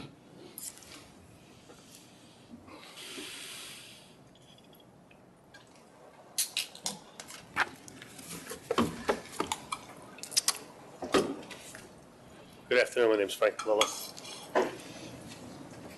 Chairman, I don't know how you want to handle this, if you want to hear opposition again, or... I want you to not repeat what we already did, and I got your submission, Commissioner Ford got your submission, we both read it, so we're going to continue. With me first? Yeah. Excellent, thank you. And then he will get a chance to weigh in. I won't rehash the submission. Nicholas, you want to start us up? Just a few photos, just for illustrative purposes. I mean, we wanted to start with a few pictures because we've been... Introduce yourself. My name is Nicholas, last name Barthelemy. I'm the Director of Operation of Elmwood Venture. We've been portrayed as a club from the get-go, which we try to approve. You have to talk in the microphone. Thank you. I just want to show you a few pictures of a club that I randomly pick on the web. Just to make sure. So that could be one. This is a club, like everybody knows what a club is. Live music, laser show, people standing, massive crowd. This is what we can call a club. I think we can all agree on that. Now again, I pick a random picture, again on the web from different Buddha bar around the world. This is a Buddha bar restaurant, again. Everybody sits down, have a dinner. There's no laser show.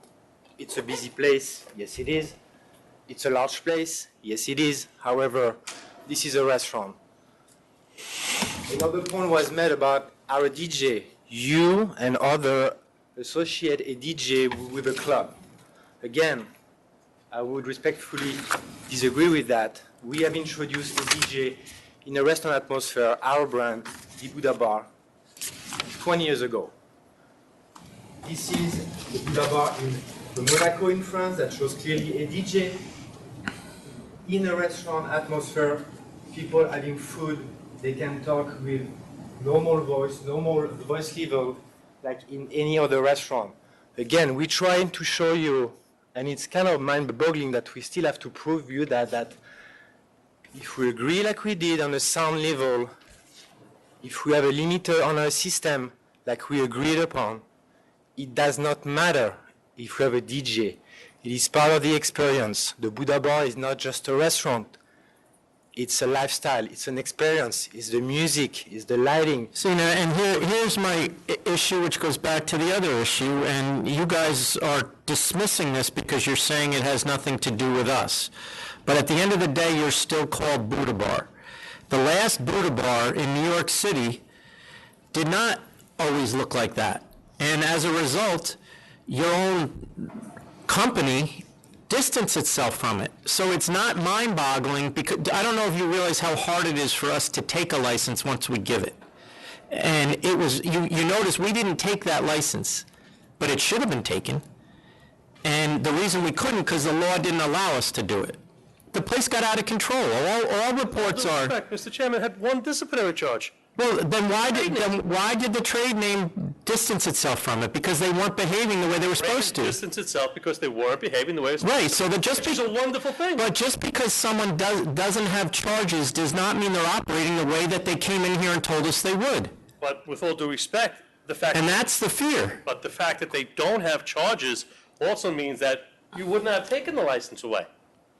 That's correct, but based on all based on all reports that I've seen, because I've now started examining this, and I looked up what went on with that through press reports and other things, that license should have been taken away. Now, the reason we didn't was probably because we didn't get the complaints. I don't know why, but my point is they came in here and said they were something else, Commissioner, and they weren't. And you got your own home company, your own company that owns them, proved that because they sued them to take the name away. which is exactly what would happen here. Chairman, Yeah, but it would take 2 years for that to happen. Chairman, the big difference is, and you gotta take that in consideration, it's an amazing important point. We are not applying for a 3, 4 o'clock liquor license. The whole place had a 3 or 4. No, it didn't. Liquor license. No, it didn't. That was the problem. It did not. It had a 12 o'clock. In a neighborhood where there was no residential. We are applying for a 1 o'clock during the week and 2 a.m. We want to be, and we are just a restaurant. We have no intention whatsoever to play loud music. The big issue is loud music. We are going to put a limiter on our system. We are creating a lobby where we're going to lose revenue from, just to make sure we keep the crowd inside so there's no noise on the street. I have myself been, for the last 6 months, try everything I could with those neighborhoods. I don't doubt that. With the neighbor to try to understand what was the issue. How could we fix it? How could we enter this neighbor as a good operator, works hand in hand, show them that we have all the good intention. I had 0 response or close to 0 response. We tried everything and we're going to keep trying. We are going to operate a proper venue. We cannot be judged on things that has not happened yet. We are good operator. We have nothing to do with the operator that operated the same brand years back in Meatpacking, a different neighborhood. We understand where we're going, sir. There's plenty of other space in the city we could go. We picked this one because we want to be in that neighborhood. There's great restaurant there. We want to be one of them. Oh, keep going. Do you have any question? Hold on. I'm not. Hold on. No, go ahead. I was going to ask you, do you have any great pictures like that of the inside of the place right now? No, it's All right. construction site, basically. Just construction right now? Have we done anything? No, we haven't done Yeah. anything. The place is as is. So But the photos that you submitted with the application? Hey, Jackie, there can you is look no up what dance Meg's floor, hours obviously. were? There's chairs and table. If you refer to our layout that we have added to application, you see obviously a very small bar upstairs for the people to enjoy drinks while they wait to be seated at the restaurant. The rest of the venue is chairs and table. This is a place where it's in Monaco, a very expensive place in the world, in a great place, with people having a dinner in a lively atmosphere. And again, your fear is the noise. I understand your fear is what happened in No, it's not just the noise. It's in the Meatpacking. cars. It's everything I'm supposed to look at to find public interest. I have a problem with what you guys are doing under that review. That's really truly what's going on here. You're on and the fire department to me has nothing to do with it. But you're on a 2-lane street, a 1-lane street, where I know everybody's coming up to this place in black cars because you're not getting out of it for under $250 or $300 a person. So people like that aren't taking the subway at 2 in the morning.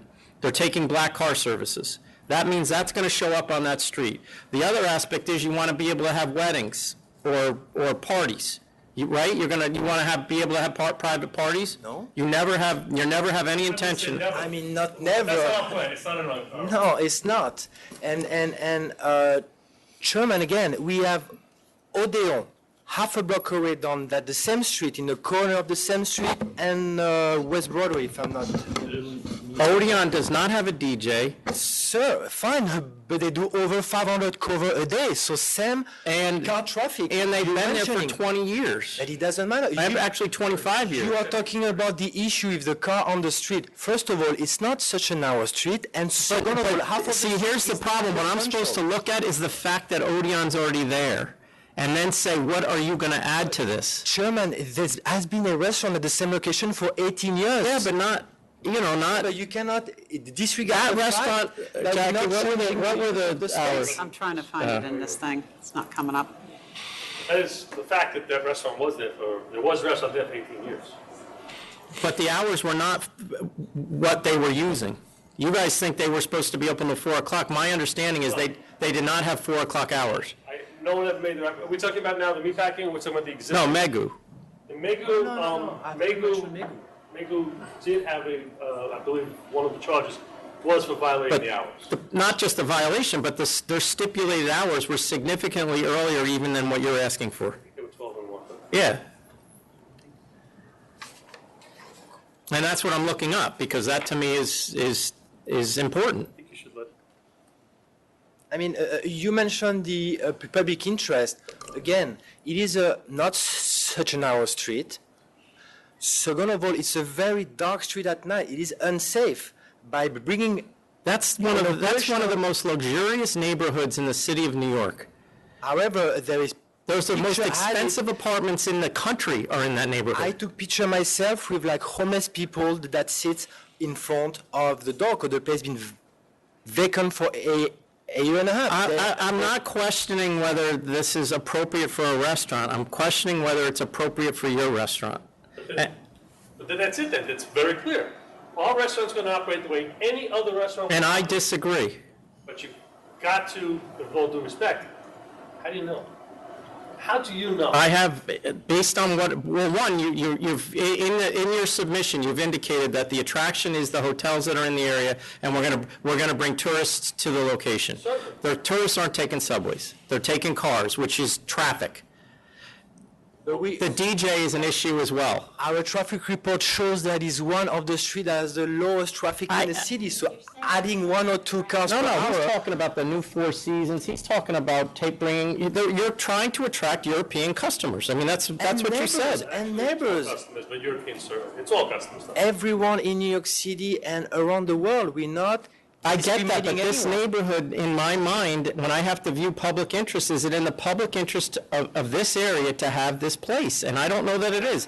I'll listen to your music if that's what you put up. I mean, I want to add something as well. We've been kind of,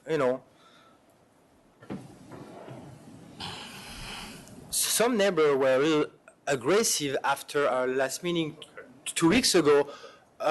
About the fact that their apartment will not have the same value if we come to the street. I mean, we have added one great article from the New York Times that clearly shows brands like us bring value to any neighborhood. It's because restaurants like ours and others comes to so many neighborhoods that. But the only reason we're having this conversation, if this was not a public interest case, I'd have no argument. The only reason we're having this conversation is because there are already 13 within 500 feet of you, which is from here to the street. Which is not unheard of in New York City. I get that, but to add another one that's this size, is it a good idea? Also, 90 employees that we're going to hire, 90. Well, no matter what one in there, we're going to make. Alan, what do you think, Chris? And you listed the restaurants, not one of them has a DJ. That's already there. The ones that I'm aware of do not have a DJ. Do we have a problem with the DJ or with the restaurant? I have a problem with you haven't noticed with the method of operation is what my problem is. But go ahead. Do you mean within 500 feet don't have DJs? Yeah, correct. That's my belief because I've been in them. This location at the fire location. Chairman, The fire again licensee and at again. this location. Is that what you're talking Yeah. about? I would really like to understand, please, what is the difference if we cannot go above a sound level? Why don't you let him show me what the Doesn't matter if difference it's a is. DJ or not. Good morning, Alan Firestein, Acoustalog Incorporated. I ask your indulgence in giving you a short demonstration of the sound levels which I think you're expecting from a nightclub, the sound levels which are the maximum level that going to be played in the restaurant on the first floor, the sound levels that will be the maximum to be played in the lower level, in the cellar, the sound level that is the legal limit that can be heard by residents upstairs, and the sound level that will be heard if they maintain the levels with the locked limiter, which I've also brought with me to demonstrate, that they will hear with that limiter in place. First, I'm going to set the level to 110 decibels, 3 feet from this loudspeaker. Now, in most clubs, the sound level is 110 decibels at the listener's ears. Most people won't put their ear 3 feet from the loudspeaker. So what you will hear anywhere from 15 to 25 feet from the loudspeaker over there is going to be less than 110. But that's the maximum this speaker can produce, so that's what I'm going to demonstrate for you. I'm just going to be 5 seconds. I'm going to ask everyone in the room, when I turn it up, to consider holding their ears first. But it'll only be 5 seconds long. It's like a dare. I don't know. This is what they're not going to be, I guess, is the evidence.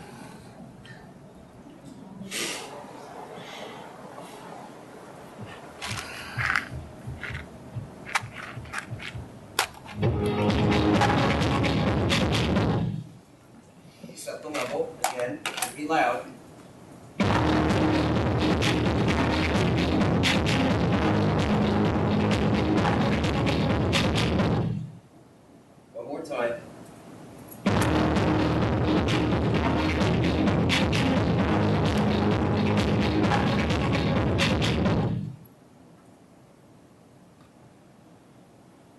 That's the level, if you were 3 feet from the speaker, that you would hear in a typical nightclub. The system is not locked with the limiter right now. I'm going to plug into the limiter, which is locked and will be locked.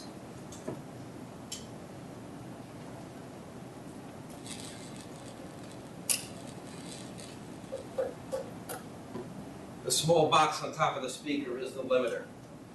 If I turn the knob, it says locked on the screen. I'll submit this piece of paper if you'd like to look at it. That's what the screen looks like if you walk up to it. Any knob, attempt to change the settings, it's locked. What were the hours? The next level, 5:30 to 11:30. I'm putting on my headphones, but it probably won't be that loud. Sunday to It's going Thursday. to be locked to 89, let me 5:30 say. to midnight, Friday and Saturday. Here we go, get ready.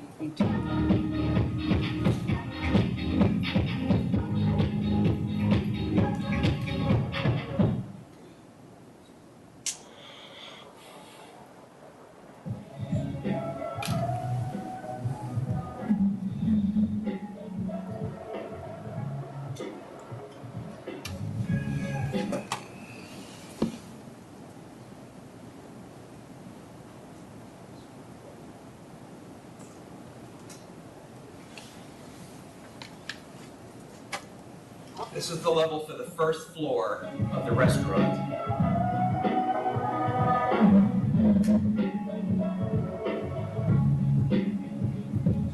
Which is to be 89 decibels maximum, 89. That was 87.6, 3 feet from the speaker. This is the level of 85 decibels, the maximum level that will be played in the cellar level. This is what people can hear and talk over. The next level we're going to hear is the legal limit upstairs. This is also Boulevard's actual music. I'm sorry, you're not going to be able to hear it, but that's 45 decibels. I have 5 seconds of that, and what is now playing is 40 decibels, 3 feet from the speaker, upstairs. That's the limit, that what they will hear with the limit set at 89 and 85. Can they feel it? No. This includes bass. I haven't rolled off the bass. I'm measuring this on my meter using what's called the C scale. C scale is the one that includes the bass. Now, I've worked with the SLA before on things like Finale, where I've met SLA employees, 3 o'clock in the morning at 199 Bowery. And I've shown them the difference between A-weighted and C-weighted.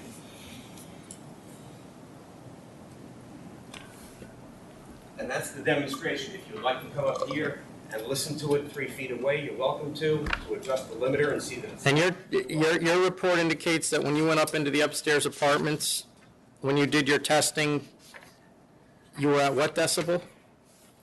98 decibels And you heard it downstairs. You were in the apartment upstairs.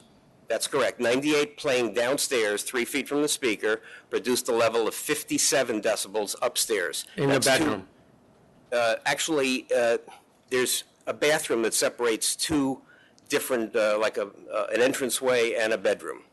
So in that apartment, the bathroom was actually the loudest place, maybe because of the pipe penetrations.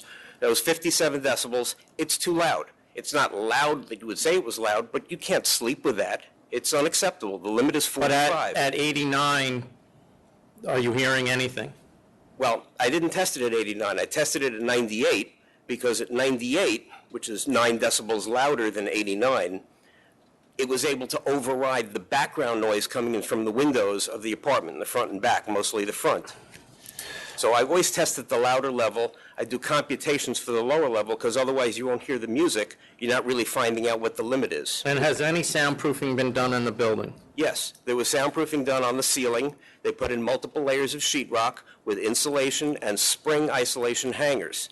The only thing that has not been done is to isolate the air conditioning ducts.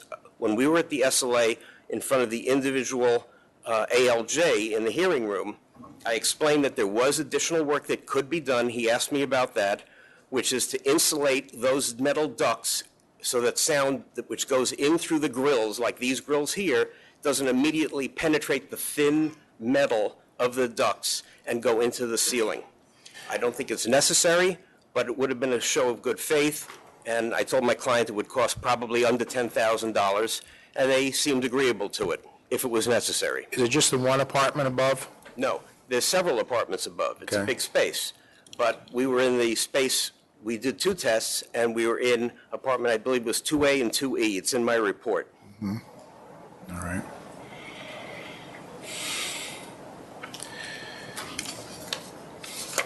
The bottom line is the limiters do work I'm when sorry, they're not go ahead. bypassed. I'm sorry. Say what you just said, I'm sorry. The bottom line is that the limiters do work when they're not bypassed. Well, they work to reduce it, but you haven't indicated to me, are they going to eliminate the sound from the restaurant and the apartments? It will. You can't hear that sound above the background noise, even in a quiet apartment. The bass, So the what, vibration. if that's at 89 in the restaurant, Yes, what would the decibel level be in the apartment? 40 decibels, C-weighted, So 40 we would not, maximum. you wouldn't, a human ear would not hear that. They would not hear it given the conditions in the apartments. And the reason we're lowering it is because we're limiting the level. We're taking the speakers off the ceiling, the direct connection, so that we don't have any rigid transmission of vibration, which is sound and bass. And third, we're lowering the bass levels at the speakers themselves using the equalizer that's built into the processor, which is what I'm calling the limiter. Okay. All right. Thank you. I want to add at the 500-foot hearing, and today I'll restate it, we're willing to conduct tests in every apartment before we begin construction to see if we need to allocate additional soundproofing anywhere throughout the premises. We don't want any neighbors to have any problems with us. They already do. But that's... You want to, They're probably not you even want to gonna- add anything? They're probably not even going to let you in. To any of it, all of it, none of it? Absolutely. Okay, go ahead. Unless you have more, Mr. I do, but I was going to... Oh, go ahead, continue then, I'm sorry. I think he'd rather go when you're done, so. Good afternoon. My name is Sal Tomasino from All Season Protection. We also were going to implement having security guards directly responsible for helping people to and from their automobiles and Ubers.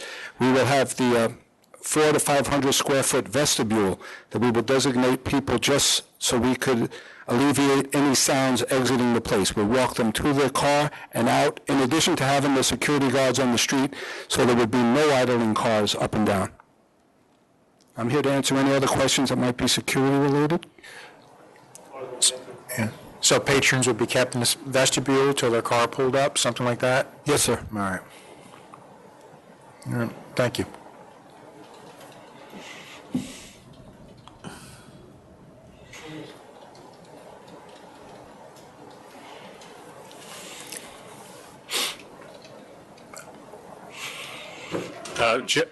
That's all right. Jeff Ehrlich, Community Board 1. Can I ask this gentleman a question? I forgot your name Yes. already. Yeah, where will the cars be parking? The pickups, the limos, the Ubers, et cetera? Well, as people would call for the Uber, as the cars were arriving, we would escort people. The cars will be on Thomas, not at the corner? Again, we will work whatever works for you. If you'd rather have them in front, there'll be no cab lines whatsoever. There'll be no idling cars. We want to expedite their exits as fast as we can. There's no place to park there anyway, is there? I mean, really? Besides on the street? Well, that's his concern. Yeah. Yeah. I think one idea we heard early on was that because cars would be coming down West Broadway, they would stop on West Broadway, or if they come down Church, say you get an Uber, comes down Church, he's heading right for 62 Thomas. If there's several cars there, I thought what I heard earlier was that the car might then be pushed over to the corner past the light, which affects the Odeon, which has an outdoor cafe there for actually, I think, over 30 years. Anyway, the traffic consultant had said, had an average of 1 car a minute, which he didn't consider significant in terms of traffic. But in terms of pulling over to pick up people, and at night that average becomes, this is not air traffic controlled. You don't have one coming in every minute. So there's going to be some buildup.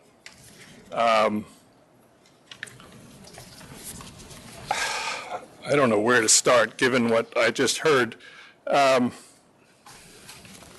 me start with why the neighbors are leery of any promises that we've heard. We've heard a number of different things, from the initial committee where we heard that this Buddha bar had nothing to do with West 12th Street.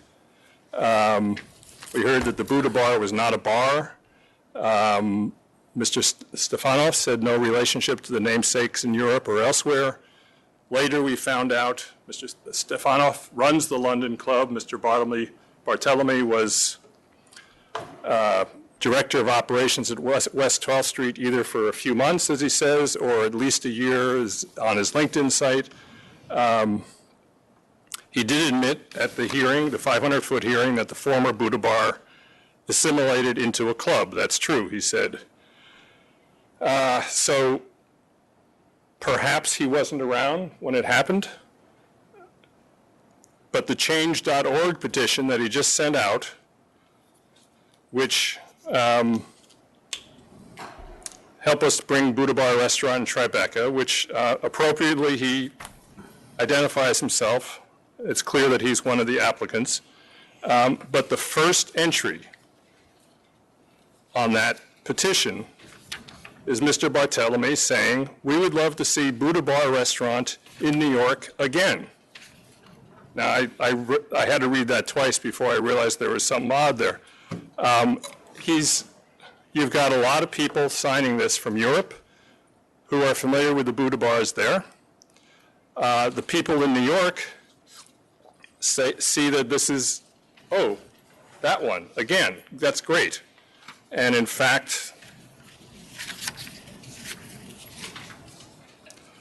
I love Buddha Bar. Used to be my favorite in New York. Bring it back, Julia Anisimova. So this doesn't prove anything, but it's why we're leery of hearing things from these people. And we're not saying this is a bad place. Obviously, it's very popular.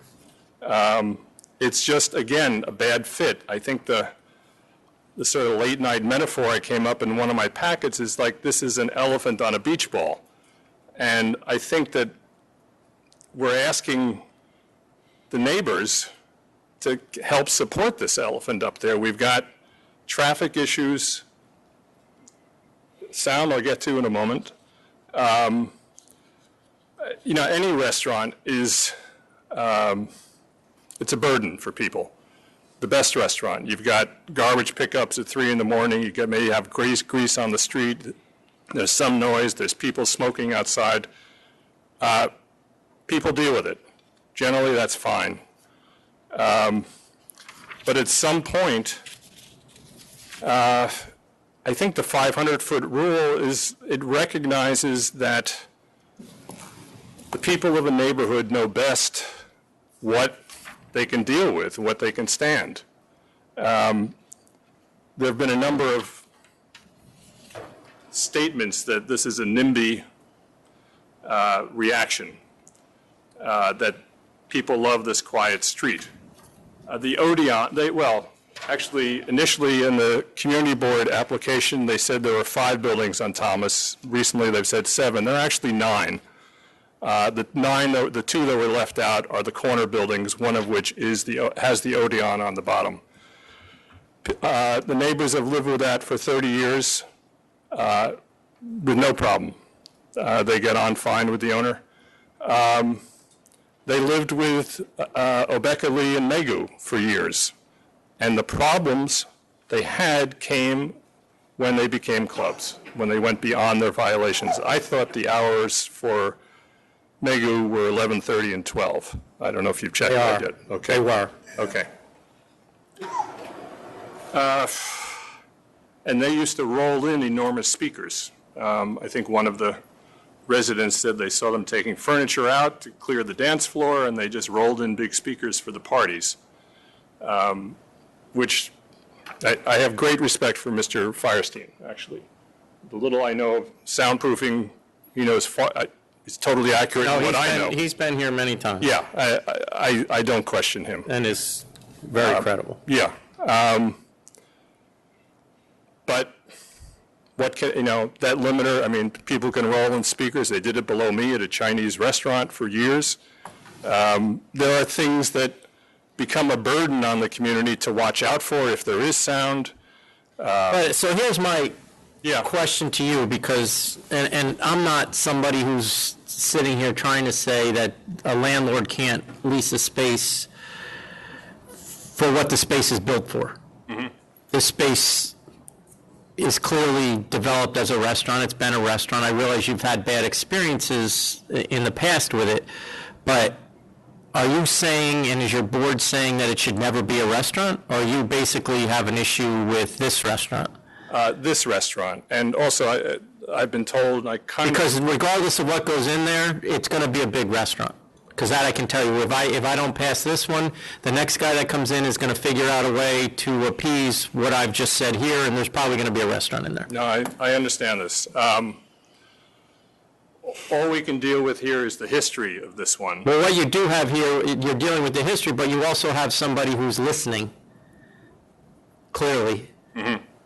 And I don't know that the next guy would be as interested in listening. But the history is only one disciplinary proceeding also.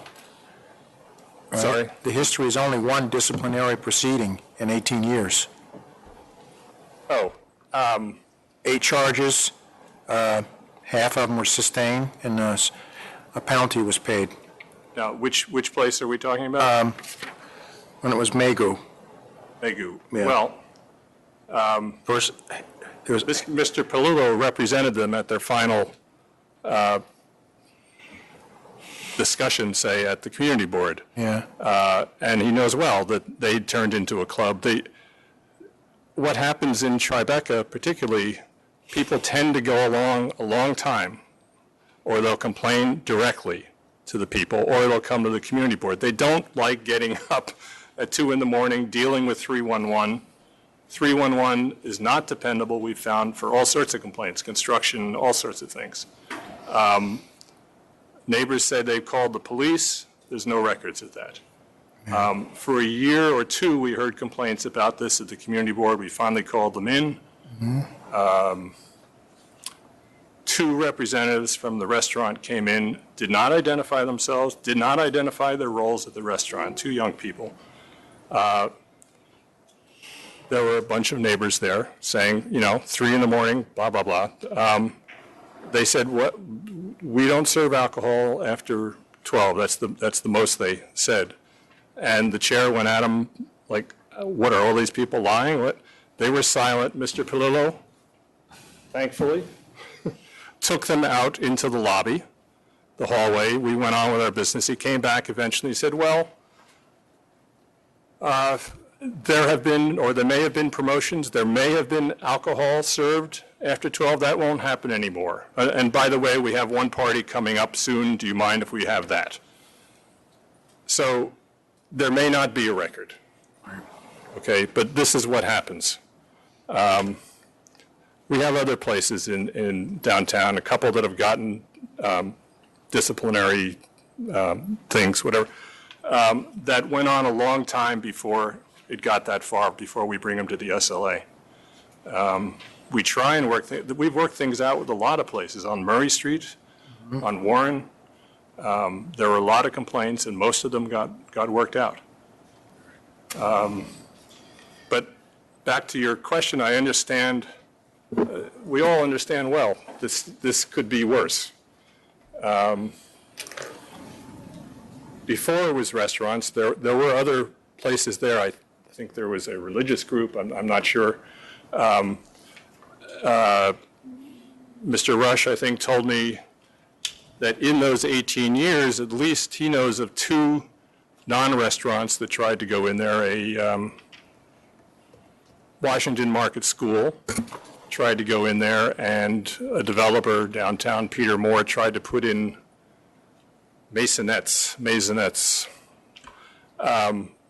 Now, I don't know, maybe these things will not provide the landlord with as much money per month, or unless it's a sale, I don't know. It is possible, just because it happens to be configured a certain way right now, I mean, they're doing a renovation. I did many renovations in my loft. No, but I think you understand what the square footage price is in the neighborhood we're talking about. Well, I can guess, 15,000 yeah. square yeah. feet, too. No, it's expensive. You need a bar. Well, this is, actually goes back to one of our fears. I mean, for them to make that kind of money, they may end up doing what Megu did and Obeka Lee. They may have to bring in promoters. Why did Megu leave? What happened here? Did they? Well, I don't know exactly. Frank, you probably know more. I know that they left soon after. No. They agreed not to have, no? No. Those charges, I believe, were 2009, and I believe they closed up in the end of 2013. I'm talking about when you showed. Yes, that was 2009. No, that was just like 2 years ago. No, I'm looking for actually the newspaper article. I think that's the date in the article. But It's in the packet. I have it basically, here. All their operations in New York folded, and they went back to Japan. It had nothing to do with neighbors or it wasn't hostily taken. Okay. Came up. That was my question. Thank you. It was, I believe, 2014. You have it in the packet. There's a newspaper article from the Downtown Express. I'm sorry, worldwide. Yep, all right. And I believe Frank, I believe you said Megu had moved uptown somewhere. So I thought you said that earlier that Megu had moved uptown somewhere. No? Oh, someone else purchased the brand. Okay. All right. I have a couple more points.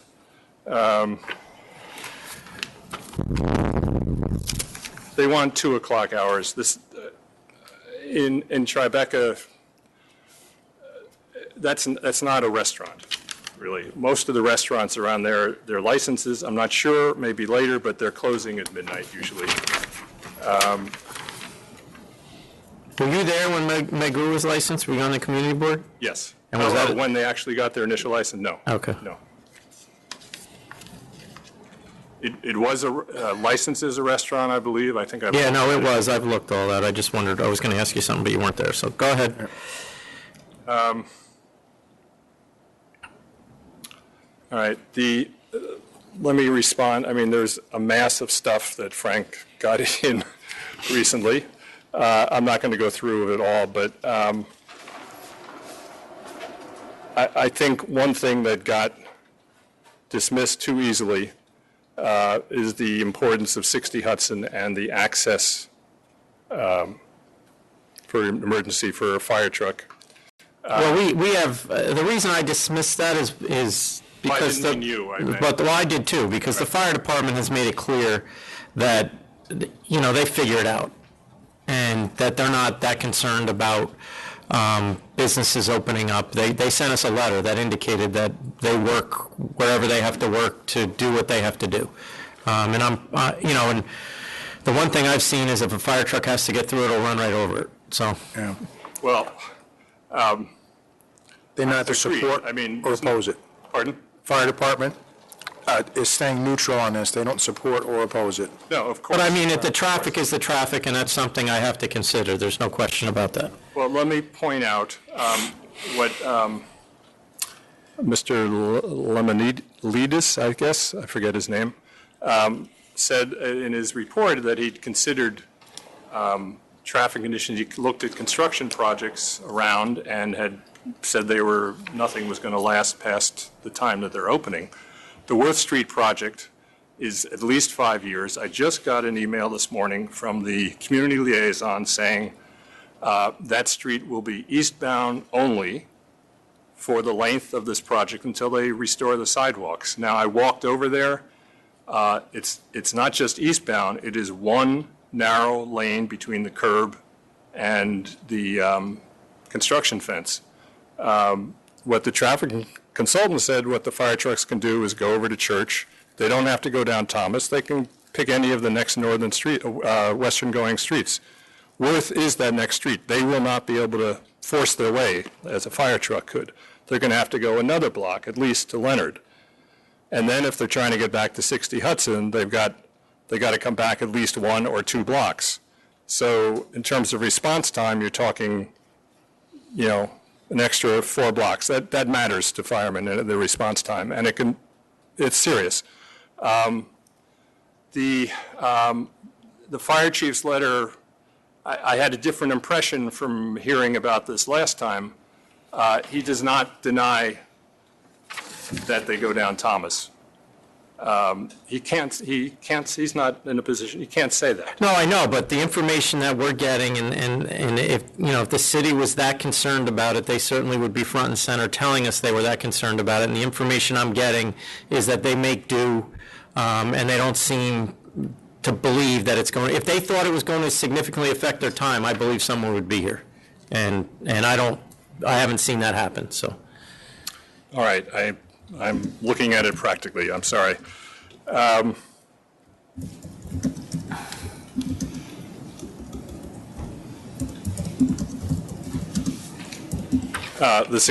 the way, the significance of 60 Hudson is, I believe somebody said there's 6,000 gallons of diesel fuel there. There's 80,000.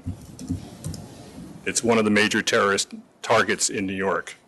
And what Mr. Lamanides said, if there's a fire, no problem, it'll be surrounded by auxiliary fuel trucks. We're not worried about it losing its ability to communicate. We're worried about the people around it. Unfortunately, I can't. All right. I mean, we're getting far afield here. I'm not going to. I realize it's the reality of life today that terrorist attacks are possible, but I can't deem whether we should put a license here or not on the probability that we're going to have a terrorist attack in Tribeca. That's as awful as that would be. I understand. There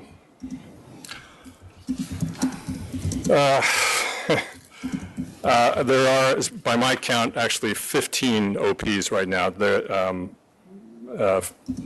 Palilla said that 2 had closed, but they're temporarily closed. Ward 3 is supposed to open. What's it called? Ward 3. That's on Reed. I can't find that one too quickly. These are all within 500 feet? Yeah, and the other, let's see, Ward 3 is 111 Reed. The other is at the Duane Street Hotel.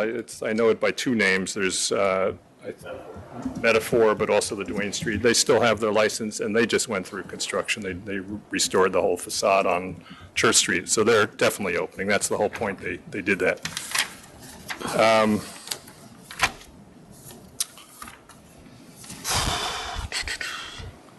If you just permit me 10 seconds to go through this, there is much.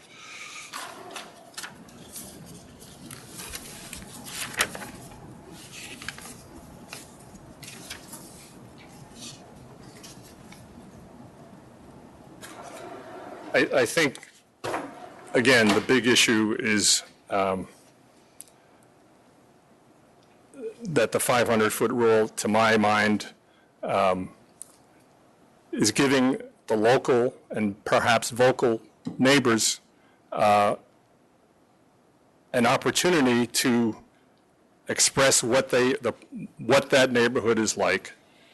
It allows, it accepts the fact that a particular neighborhood may be sharing too much of the burden of what's good for the state, for the economics, or for people coming for tourists, whatever. And I think it respects, I hope it respects the sense of the neighborhood. These people have not complained other than when a place becomes a club and goes beyond its stipulations. Did you ever attempt to get into stipulations with them?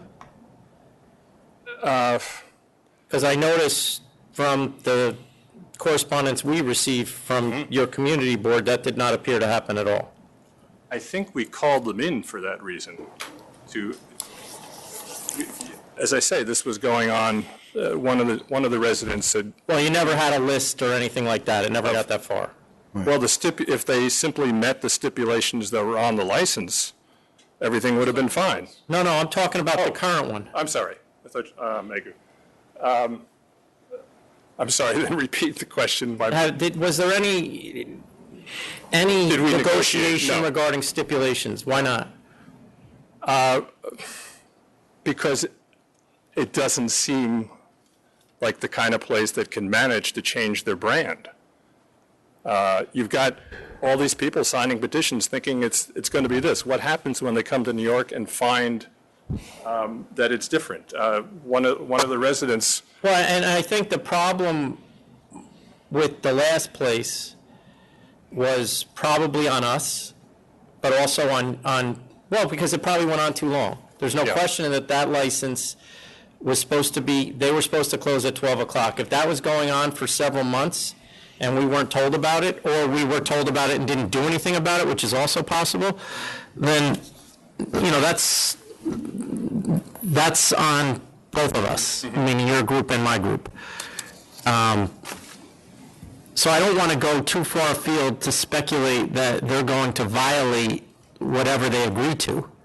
I'm not, you know, and I'm not accusing them of that. My question is, and I think I got a better perception, but not complete, about what are they going to be. And, you know, that's why I think these negotiations and stipulations are important. And I think the former chairman viewed it the same way I do, that if you guys can agree on what they are going to be and they can convince you what they're going to be, then it goes a long way with us. And this is one of those rare cases that it's clear to me that did not occur here. I don't know why. That's why I'm asking. Well, it didn't at the community board, you know, when they all showed up at the committee, and there were, I don't know, 30 residents. It was, I would say, not a negotiating atmosphere. It seemed clear everybody had already checked out the videos and this and that. The biggest mistake they made was calling themselves Buddha Bar. There's no question about that. Yeah. Simply because of the last one that was already there. Well, and he's still calling himself. I get that, but with the petition. So Frank wrote a letter to me or the community board after the 500-foot hearing. You know, can we talk? Basically, he said. The neighbors at that point, and I had to agree. This is not. I don't think it was going to work out. I do think this is still, you're just putting that elephant on the beach ball there. It's just not. Well, I don't know that they have any idea. Right now, I don't know what they could live with. They're not getting what they ask. Yeah. And they may not get anything. But at least when you talk to each other, there's a better idea of what they can live with and what you can live with. And right now, I don't know what that is. The neighbors came, I asked the neighbors to come up with some ideas of, you know, knowing that when we got here, there might be a talk about concessions one way or the other. I can't tell you how, there must have been at least a dozen. And I looked at it and I thought, well, yeah, but there's no way, you know, closing at 11, closing at 12. There's all these other things, and how do you test for sound later? And if you get a plumber that comes in and puts a hole, there's just so much that would be put the burden on the neighbors to control it. Some of the places we've done in CB1, I won't name addresses. One on Warren Street said they'd soundproof. They didn't, or he said he did. Base was blah, blah, blah. It took a year of basically me going over there with soundproof experts, this and that, till they accepted that base, you can't sleep with that base. And then that was 6 months, and then another 6 months to get somewhere. It's an enormous burden. That's my best answer. I'm sorry.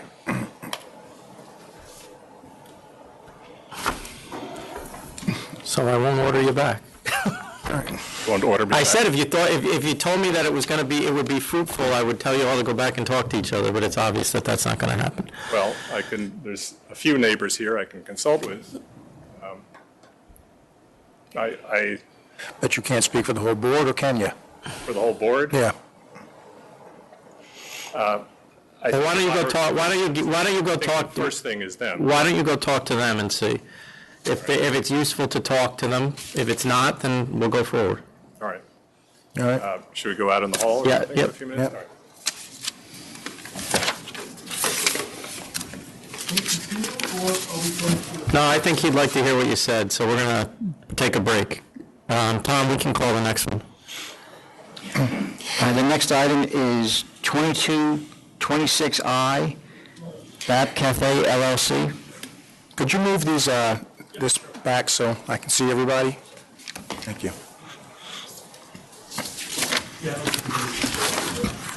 Good afternoon, Terrence Flynn on behalf of the licensee. I'm sorry, what number was that again? He said I. 2226I. I believe this is a default.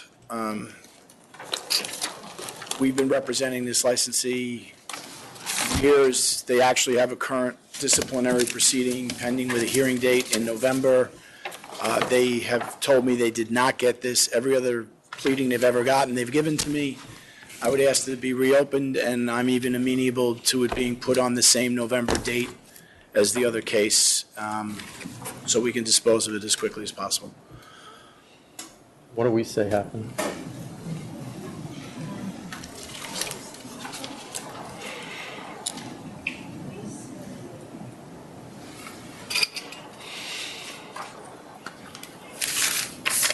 Oh, I got it here, okay.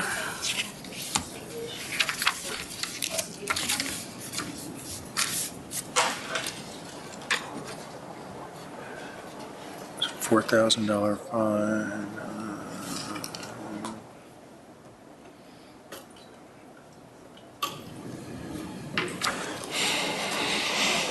All right, I'll send it back to council.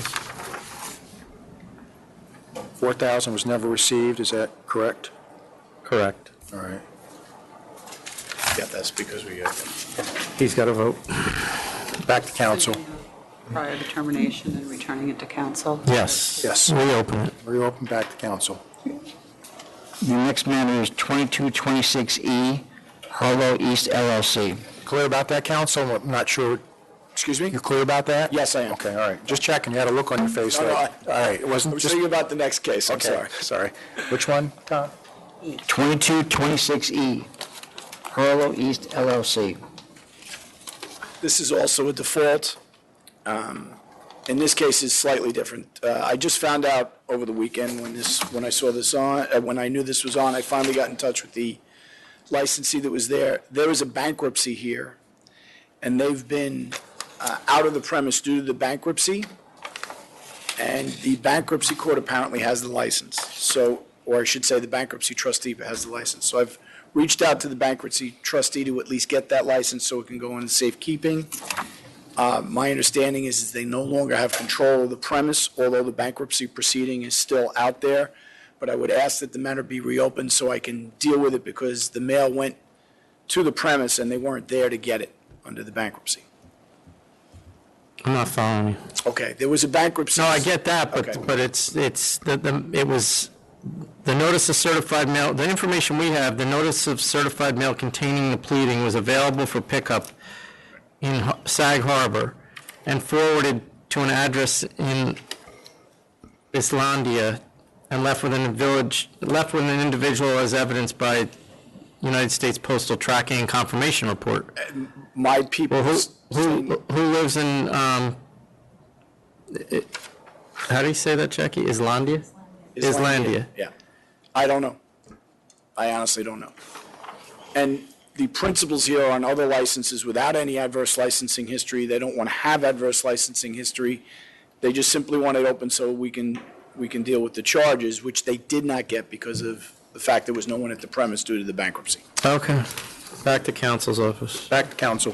Thank you very much. Have a very nice day. Thank you. The next item is 2178 and 2179. Mr. Palillo. Yep. It is Mr. Palillo's.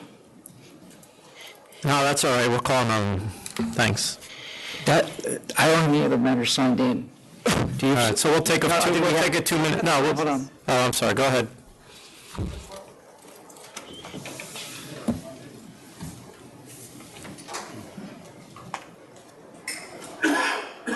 What's the name?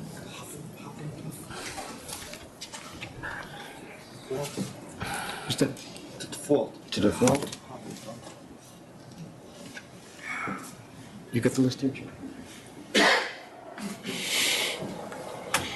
What's the name? Puff and Puff? Are you kidding me?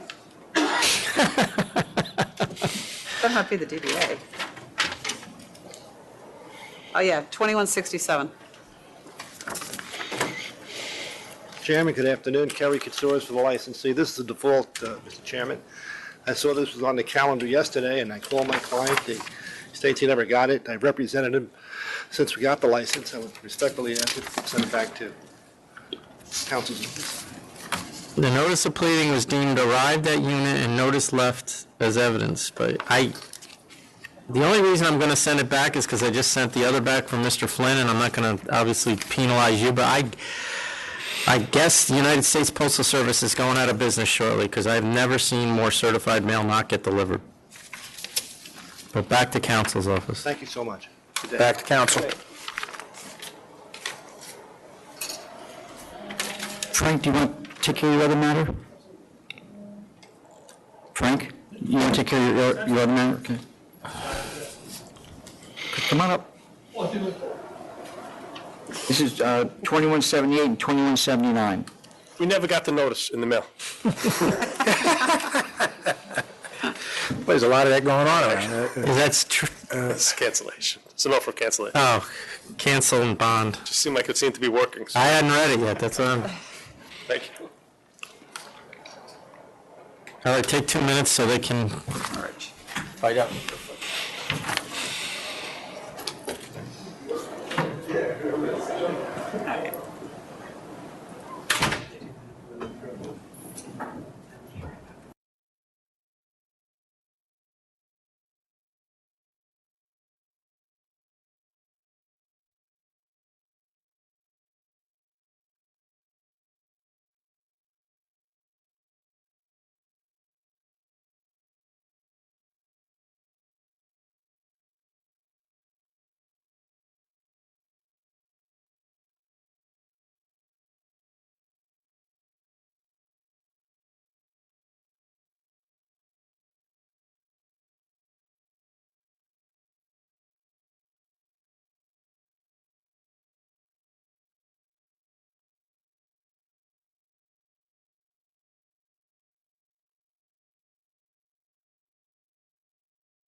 the first item will be taken in order 2160 and 2161.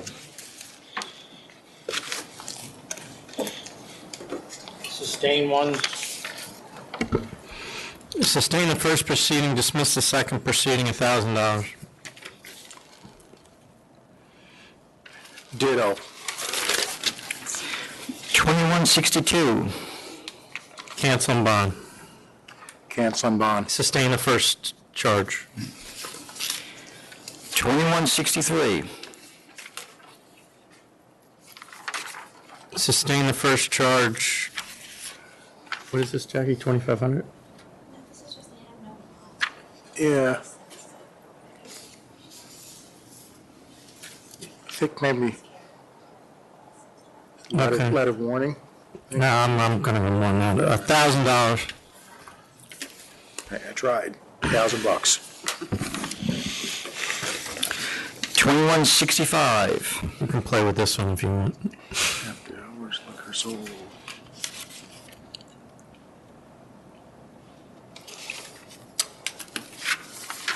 Well, after hours, didn't appear at a hearing.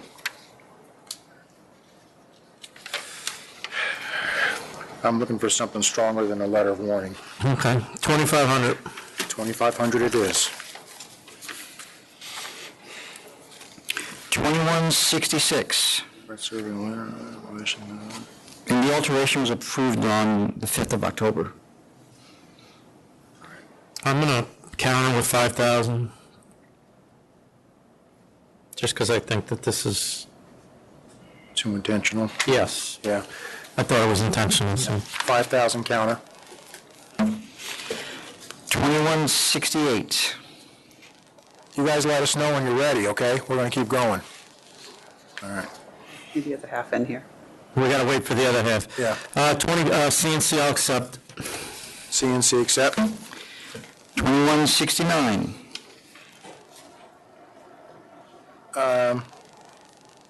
Licensed since 1998, no adverse history. I came up with letter warning. Yep, letter warning. I think we can call that, Tom. All right, we're going to recall 2226C. Oh, it's 2169. Yeah. Yes. Okay.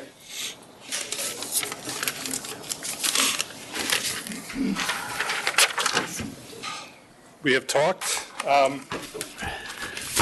This is one of the more active, these are the active, well, actually I just met Betty, but the active members. Can I let John Huerta speak? Sure. Okay, sure. So my name is John Huerta. I live in 70 Thomas, so two doors down with my wife and my 2-year-old daughter. And just to start off, I think, and I have nothing against the Boulevard personally. I think, when we think about the situation, I'm not going to get into a lot of it. The biggest issue we have is just a misunderstanding of what the neighborhood is about and what it has become versus what it was. It was historically a more industrial area. It's now straight families. I mean, there's 30 kids under 10 years old on that block.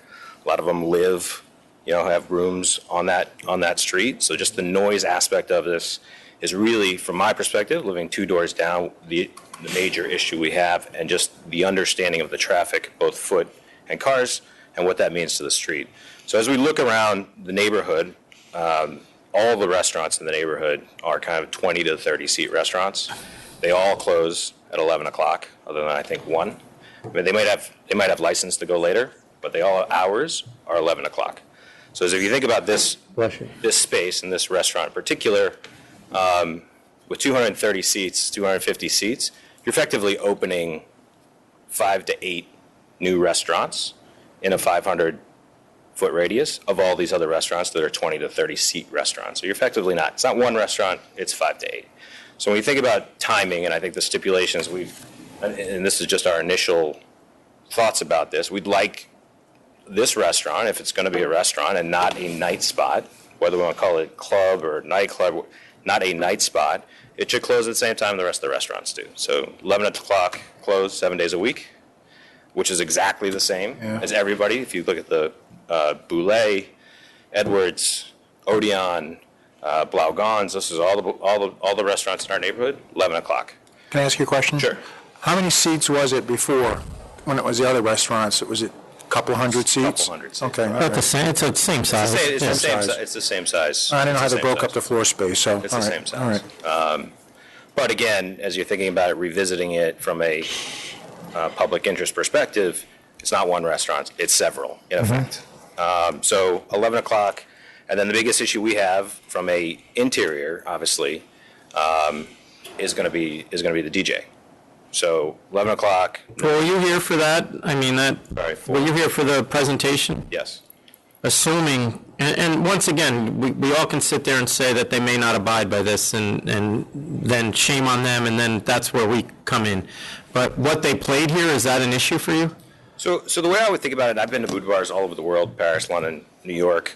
Well, they're not going to like to hear that. You're a customer and don't want to. Listen, like I said, I think it's a good brand. It's a good global brand. The issue is it is a restaurant until it's not, which is past the hours of, especially in this city, 11 o'clock, we'll call it 11 o'clock, it turns into a night spot. And whether there's dancing or not, it is driven by drinking, having fun, kind of and what goes along with that from the hours of 11 to 2. And that's what every boudoir bar is. They're a lot of fun. The food's good. The music's good.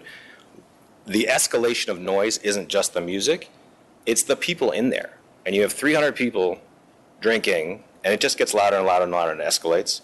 And that's what, and I don't live in the building or next door. I live 2 down, so I wouldn't hear it. But my neighbors who live either in the building or next door, that's going to happen. And then the spillover on the street, 100 people, I know we're going to say we're going to keep everybody inside. You can't keep people inside if they don't want to be inside. They get to leave.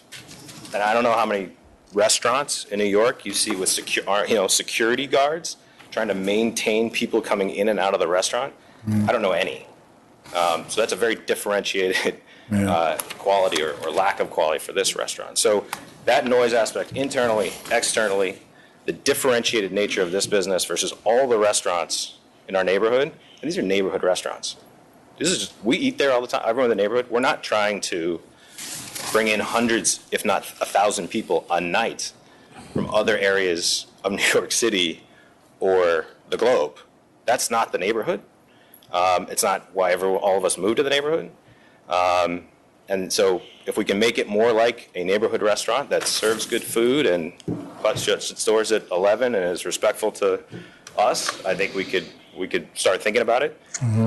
But 11 o'clock, no DJ is kind of where we'd start, and then we'd like to sit down and talk through all these. Well, the no DJ is a non-starter for them. That's obvious. So I don't know that that's even, I don't know that we could that it's even beneficial for you to discuss anything, because if that's one of the things you're going to force upon them, they're not going to accept it, because that's obviously against the model that they have in their mind. Right. Agreed. And the issue we have, again, is that people come to that model who are expecting a certain kind of night, and it's because of that model. And whether they try as hard as they can not to make it the model where it becomes a night spot and a place where you're going to drink and kind of as the end of your night, that's what people are expecting, whether they're coming from Paris or London or New York. That's the boudoir bar. That's so the by attraction, taking out the DJ, you eliminate that expectation of it being a night spot. So I understand that that's probably an issue for them, and 11 o'clock might also be an issue for them, but that's where we're willing to start, because we think that will control the ultimate outcome of what this business looks like.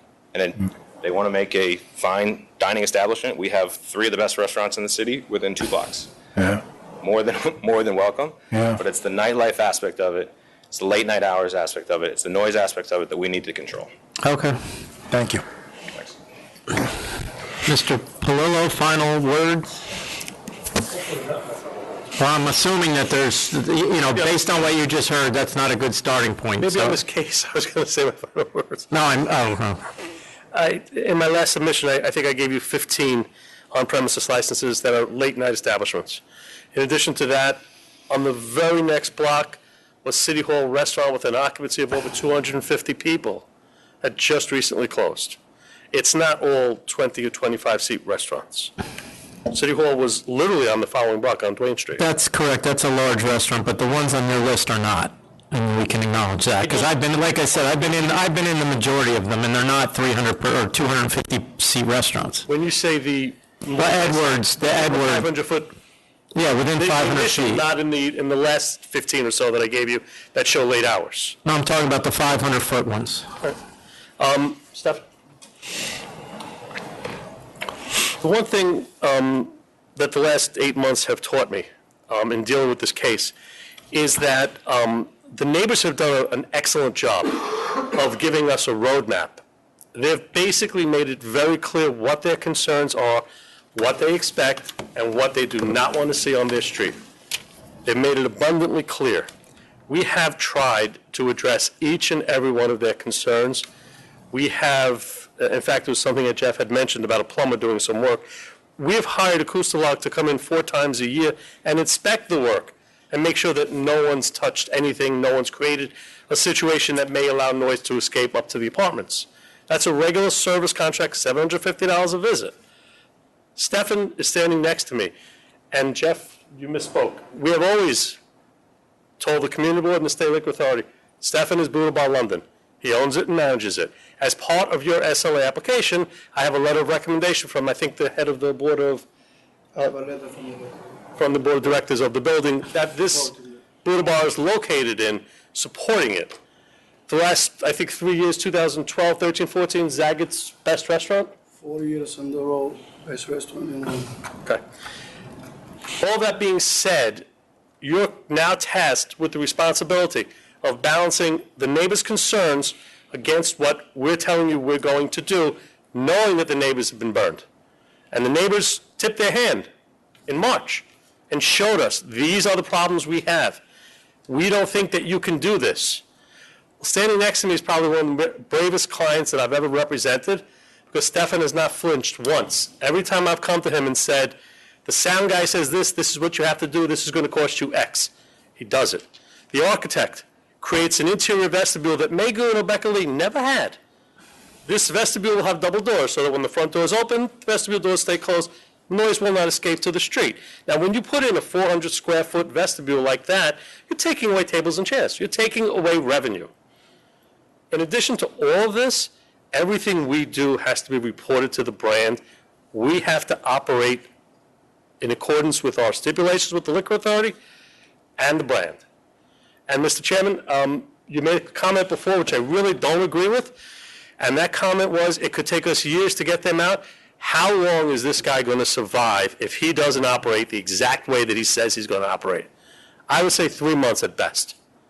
Now, we have people here who are very concerned with what we're doing. We expect them to be watching us every step of the way. We welcome it.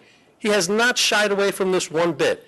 He has not shied away from a $2.2 million investment that he stands to personally lose if he doesn't operate this restaurant exactly as he says he's going to operate it. This is a no-brainer, only because we've been given the clues. We've been given, this is what you need to do to make the neighbors happy. And I respectfully submit that we have taken every possible step to address their concerns. This is about the man who's standing next to me. He's seen this. He's been through this for the last... I don't think anyone, well, myself at least I can speak about, I was not concerned that they were attempting to do whatever they could do. My concern, much as, what was your name again, sir? John's concern is, and I tend to agree with him, that no matter what you do, if you do everything you say you're going to do, which I think is what you were saying, that still will disrupt our neighborhood. And, you know, that's because, as he said, and he's correct, there's going to be 250 people that were not there that are suddenly going to be there. And they're going to be milling about, and they're going to be dropped off and picked up. And there's certain things you can promise that you're going to get every car out of there in 45 seconds. But that's still people coming, going, people, and I get that. Now, you know, I never questioned their intent to make an effort. The question is the effort with the effort, is that even enough? And I don't know. But key to what you just said is the fact that any restaurant moving in is going to create some disturbance. Every restaurant does. The point is, look how we've hammered this over the head and made it abundantly clear to this applicant. There's no way I'm standing here if he breaks these. But as he pointed out, Boulay is not a nightlife spot. There are people going there to sit down at 1 in the morning because they want to end their night there. They're there to have their dinner, get up and leave.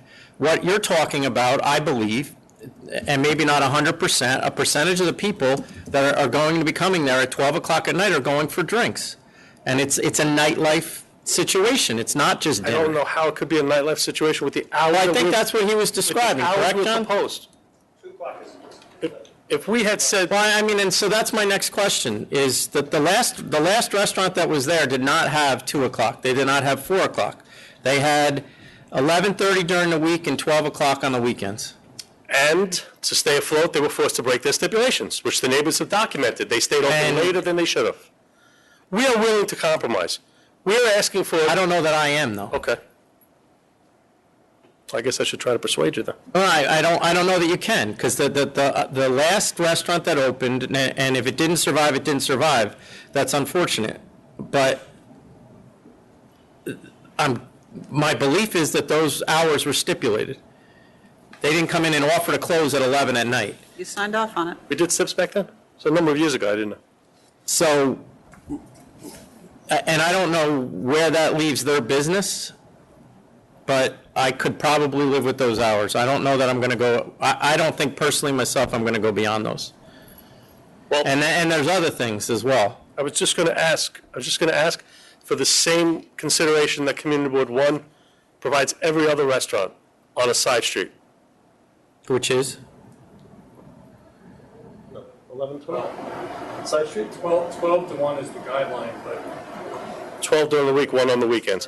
Well, and there's other things, because I have, and you know, I spent as much time listening to all of you I spent on my own doing this, which I don't want to admit that I was sitting there searching Buddha Bar on the internet yesterday.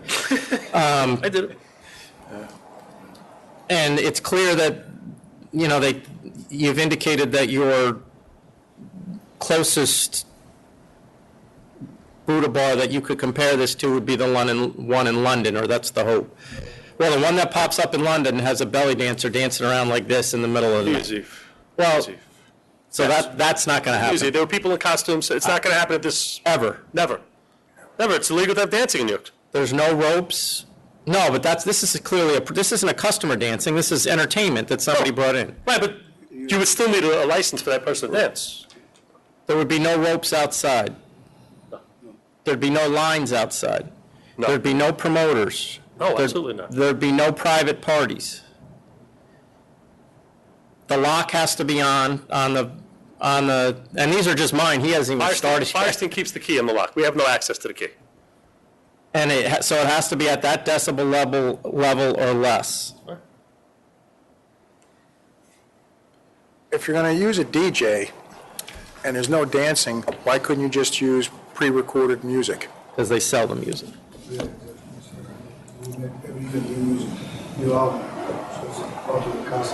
Got it. All right, thank you.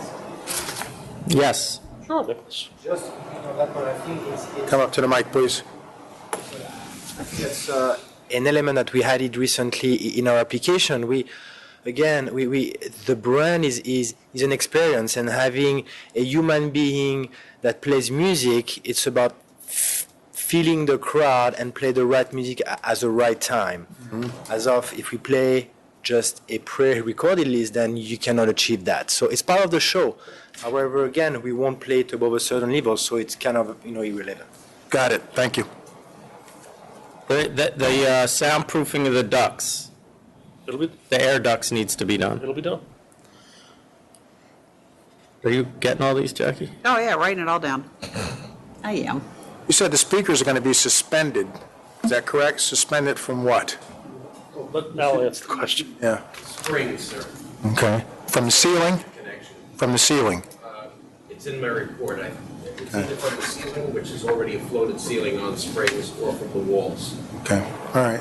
That'll definitely decrease bass definitely by being in the air if no other reason. Yeah, all right. Like I mentioned before, it's in the report, no subwoofers. Yep, I saw that. Thank you. If I just interject, they should like take a picture if anyone starts loading in speakers, because the system doesn't work if they load in other speakers. It's a locked sound system, someone brings in another sound system, all bets are off. So they have to agree to no external sound system. So what kind of speakers? Self-powered? Like Usually the speakers are powered by amplifiers in a rack in a back room. in this day and age, I use them all the time myself. QSCs, Eon, JBL, stuff like that are self-powered. As a matter of fact, you can suspend them in the ceiling, and they won't turn on until they receive a signal, so you don't have to climb them up. Well, some of them have that auto turn-on feature. The problem with those, it's very hard to limit the level, because they each have a volume control. You can limit the level with the limiter, though, right? Well, the truth is, I set that level on the back of my speaker all the way up for this demonstration, in case anyone wanted to come over and see it's turned all the way up. But it's much easier to do it with a locked processor in a rack with amplifiers that are turned all the way up. It's in my report, so you can turn them up even further. And then the speakers, you can't mess with those because they're just passive speakers. All right. Signal processing, it's always preamp. It's always before amplifiers. So I think it go either way. I'm not going to make a big deal about it. I think more of the concern is the control of the sound, period. The volume of it all, period. So,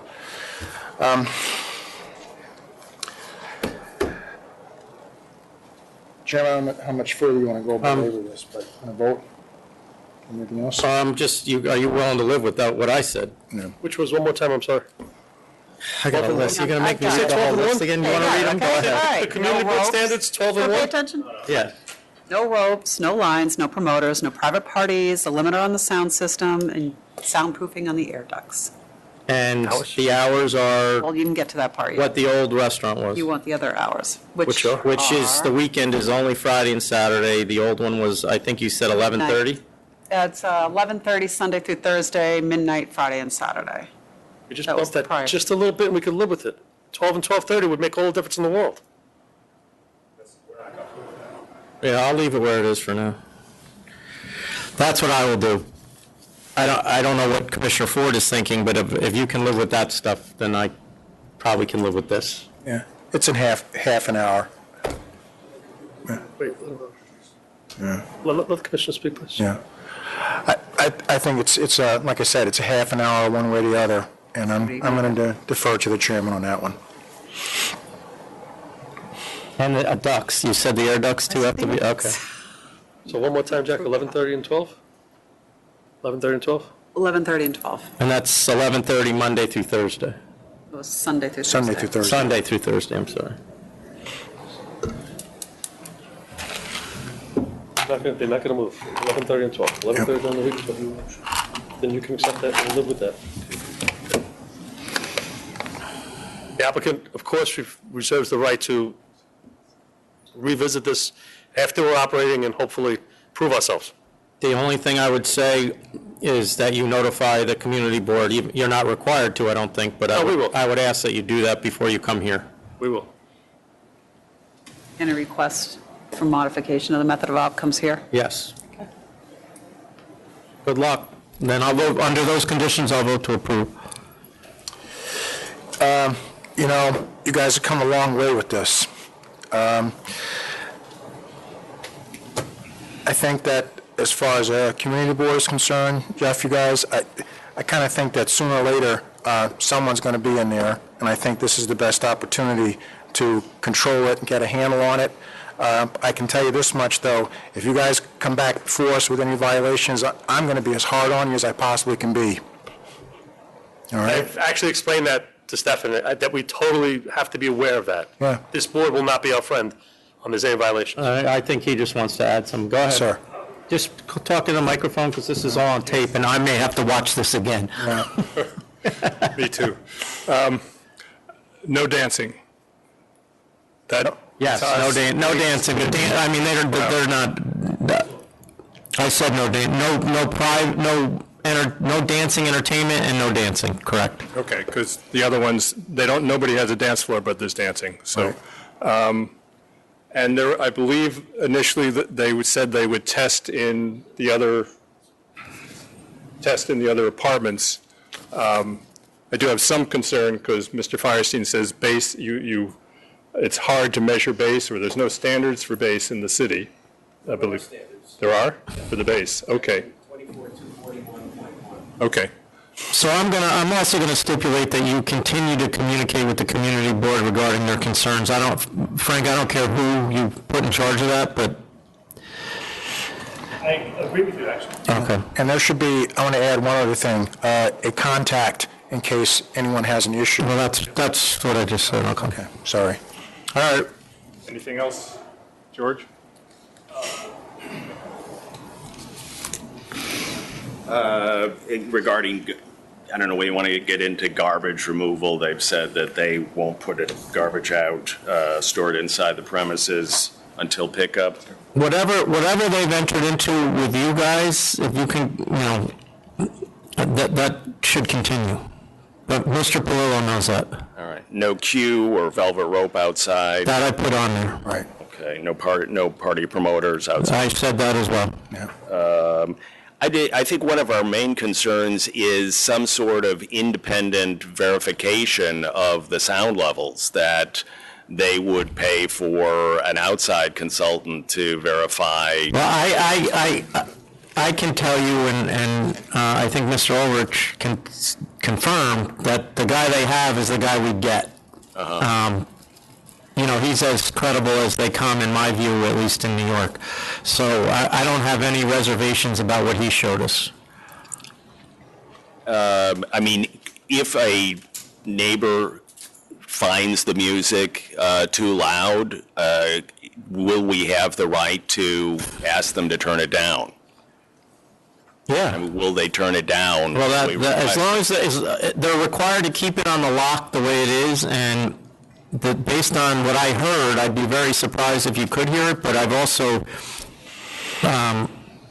the consultant also indicated that in the rooms he was in, he'd be shocked if you could hear it as well. Yes. Just to this point, if we find that there's a problem, we would like to have an independent person come in and measure the sound inside to make sure it's according to their stipulations inside their restaurant. So if we say it just sounds like it's louder than you said it would be, is that acceptable? It seems only fair. But my point is that he's about as independent as you can get as far as the number of times I've seen him come here. He gives a very credible report. Not only that, his reputation is the way he makes his money. Sure, I understand that completely. So you want to get somebody else? No. Sorry, what I'm saying is, let's say after 3 or 6 months, at some time in the future, when he's not around, we say, the sound level has increased. We would like the opportunity, we'd like to stipulate it actually, that we can have somebody, maybe even this gentleman, go in and measure the sound levels. I think, Mr. Palillo, you said that he's going to go check it quarterly, right? Yes, he is. Yeah. That's what DEP would do for you. Well, then like an ad hoc. Well, you could call DEP and they'll do it for you. Okay, yes. thank you. And then the second thing. And if they won't do it, then call us and I'll try to get them to do it. Thank you. And then the second thing is, there really hasn't been a guarantee that you cannot hear it or that it won't be disruptive. If any resident, such as myself, who shares a bedroom wall with these people, says, look, you say it's supposed to be acceptable, it's not, I'd like them to make whatever, or they would have to basically take whatever steps necessary to make me happy. In other words, they would have to put in more soundproofing, maybe put in some kind of wall in my apartment that's soundproofed. I think that's. Were you bothered by the last place? Absolutely. Okay. So I share a bedroom wall, and the last two places, even when they said it's nominal music, we'd go there, turn it down. They said, oh, yes, we did. And, we'd have the back and forth. They'd have a promoter outside who wouldn't let us in. I mean, all that kind of stuff. Well, certainly, I can't require them to do anything other than the fact that if you come to me, I certainly will make sure that they know about it, and I'm sure Mr. Palillo will as well. Based on what I'm hearing, that problem shouldn't exist, but you're on the first floor? I'm on the second floor. So it was your apartment he was in? No, sir. No. I was not in my apartment. He's on the other side? Yeah, we're on the west side of the building. And you don't anticipate he's going to have an issue? No, I wouldn't mind testing in his place, but unless there's a lot of holes in the brick wall or double brick wall for the border, I can't imagine. Yeah, no, we'll test. Yeah, can you go test his place and then do whatever you have to do to try to alleviate it? As I say in my report, Mr. Chairman, as I say in the report, I always like to set these levels as initial levels and then test in the neighboring apartments. So wherever I have access to, it's a very simple matter to do it. And I usually escort the residents into the club or the restaurant or the bar and say, this is the level, here's the limiter. I show them around. Okay. So they get some comfort level. Okay. Well, can you make sure you do that for him and anybody else that's directly? Sir, just if I may say, I mean, I'm happy with that, except that if they're saying, well, you know, here's the level, and I'm saying I can't live with it, and he said, well, that's what we can do, then I think they should take the extra effort to make sure that I can't hear it. Short of moving you, I'm sure they will. That, you know, that's my point, is that they've indicated that they are listening. And I think it's been made clear to them that they should be listening. So, and Mr. Palillo has represented that they'll do whatever they have to do in order to alleviate sound issues. But you are also in New York City at the end of the day. If some of it comes from the street, then... We understand. Yeah, okay. I mean, we've been a resident of this area for Yeah, 50 okay. years. So what, if it's all right with you, my last word is that if there is a problem that's not resolved, I will contact you. Yes, you are welcome to contact me. And my name is Tim Mukherjee, by the way, I'm 68 Tom. Okay. Could I just clarify whether they have or intend to install insulation on the side, on the walls, to keep sound from bleeding into the buildings where Tim lives? And I think we were just talking about that for 68 Thomas. I've done a lot of work for 62 Thomas, but I think that's a brick wall between them, so I don't think there's going to be a problem. But we'll test in there if we can. We want to get access. Are insulating brick wall, not insulating, but you're covering it. I don't know whether they are or not, but Yeah, test it they're a first. single or a double brick wall. I tested. Listen, Mr. Palillo has made it clear through his representations that they're willing to do whatever they need to do in order to make sure that the noise is not an issue. So and correct me if I'm wrong, Mr. Palillo, that's the representation, correct? Voted already, right? Yes, that's the representation. So if you have concerns, bring them to them. He will come test your apartment, and if anything needs to be done, it will be done. I mean, that's the representation that was made to me, so that's my expectation. Can I just make one more request, since they have talked about how they're going to improve the quality of life on this block when we foresee crowds and garbage and so on? Would they be willing to install at least 2 tree planters on the street in front of their building? I have no idea, but I'm not going to stipulate that. That's up to them. For what reason? Just to beautify the block. Well, I anticipate that they're going to be good neighbors. I don't know that I'm going to make them plant trees, though. But that's up to them. All right. All right. Okay, that's all. Last word? Yes. Hopefully, first of all, thank you. Thank you. For incredible patience, both of you. I think what I heard this last thing, I do know that brick walls need to be, you don't insulate in the brick. But I live in a brick building. All the problems we've had downtown, almost all of them have to do with sound through brick. So I think his concern is that if he hears something, it comes down to city guidelines, or perhaps something better than city guidelines, which I think you suggested at some point. And it's the standard that counts. And we don't have a stipulation on that yet. Well, what's the standard that, I mean, based on what he, based on what he played for us here, On that would be fine. well, I mean, no, but that's why I asked him, is that detectable to the human ear at that decibel level? And he indicated that it was not, correct? Not to my ear.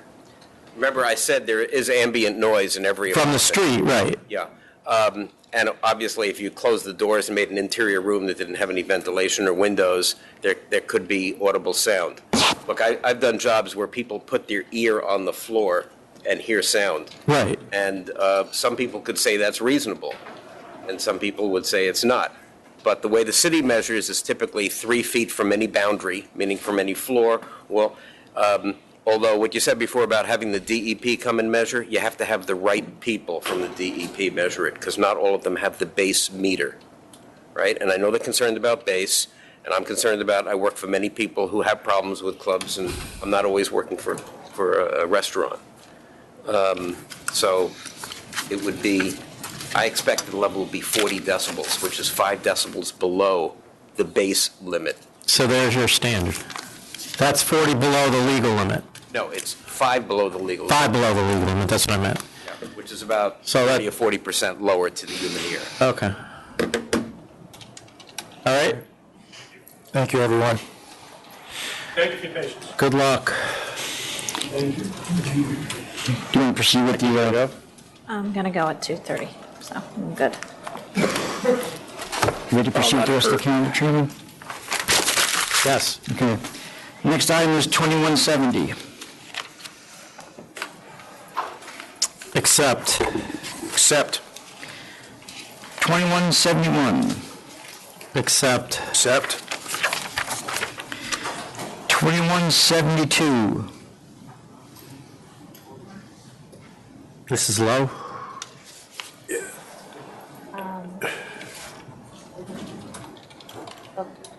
Lights on. It was just to keep the security roster again. Oh, okay. Accept. Accept. 2173. I didn't understand the endorsement was filed on September 23rd, but it was approved on September 17th. That's a good one. We now are predicting what's going to be. It's a typo. 1,000. I was going to say let alone warning. 1,000. Approved 927. 2174. Accept. Accept. 2175. Accept. Accept.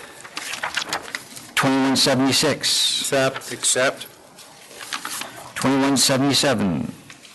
Accept. Accept. 2181. $1,000. 1,000 it is. 2182. 10,000 counter. 10,000 counter. 2183. Accept. Accept. 2184. 10,000 counter. Just the refusal to appear and testify is problematic to me. And it's not the first time. 10,000. 2185.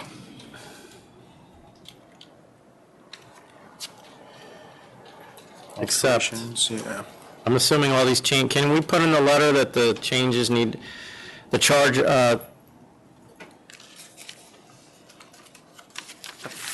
what was I saying here? Where are they on the charges? They put the corporate change application in. Oh, it is in. Yeah, it says it over. Okay. Yeah, it was filed post-inspection, so Okay, I'll accept. accept. 2186. Is this the correct charge? Or is it just a different way of putting it? It's, well, they said the landlord was one person, the landlord's a different person, so that's not what. Oh, I thought it was I thought it was a corporate change. Well, it was that and adding the new landlord. So Accept. Accept. 2187. Accept. Accept. 2188. It's closed, right? Yeah. Yeah, it was surrendered. Bar closed, just to. Yeah, so we'll take the fine. Accept. Accept. 2189. if you accept, you're going to make the 1 AM closing a condition of the license, a term of the license. Yes. Accept and make 1 AM the new closing time on the license. 35 police visits this year. 1 AM and accept. All right, 2190 has been returned to council's office. 2191. Accept. Accept. 2192. 10,000. Counter 10,000. Counter 10,000. 2193. 3,500. 3,500. 2194. Accept. I would have done 35 on this. I don't know why. Right. It was 4,000. 3,500 lower. 3,500. 2195. Accept. Accept. 2196. This is another one where I would have done 3,500, but it's up to you. 3,500. Racking up some charges there. 35, yeah, for holiday. 2197, and there's no bond available. Accept cancellation. Cancellation. 2198. Still failed to respond? Yes, it's a default. All right. Unless you'd like them to appear. 12,000 and everything needs to be fixed. I'm guessing they're not open. 12,000 if it's there. 2200. Accept. 10,000, 7-day suspension. Next time, look at the license. 2201. Cancel them $1,000. Cancel 1,000. 2202. Accept. 6,000 accept. 2203. Accept. Accept. 2204 and 2205. Cancel and bond. No bond? Cancellation forfeiture bond. There is no bond. Just cancel, I guess. 2206. So this guy thinks he's getting, this is actually a CNC. Of 3,000, but it should be 3,500. So I would counter 3,500. The memo? Buckley puts it on his bill of particulars. Oh, okay. No, it was, Now, this is Micah was Morato, case in updated. Nassau. Oh, it's Anna Morato, I'm sorry. Oh, was that? Oh, I didn't see the letter. No. no, He has a letter here dated September 16th saying a no contest plea. But that's the, yeah, right, he's signing the form that says $3,500. that's what I'm saying, on the same day. 3,000, I'm sorry, 3,000. Enclosed herewith is a no contest plea, which I have executed on my client's behalf. They came in the same day. And it's not, it should be 3,500 fine because it was 18 and under. I'm assuming that's correct, right? Yeah, should be 35. So it should be 3,500. Just take the 3,000. But accept 3,000. 3,000 accept. 2207. Accept. Accept. 2208. Accept. 2209. Accept. Accept. 2210. Accept. Accept. 2211. Accept. So is McSweeney applying for a license here? 2211? Yeah. I don't know. The availing? You I don't have think I, the, saw- I think I looked, I don't think I saw anything. But I may have missed it. If he does, that would end up coming to us anyway, right? Yes. And they would explain to you that he was doing that. There's nothing so far. Accept. All right, 2212.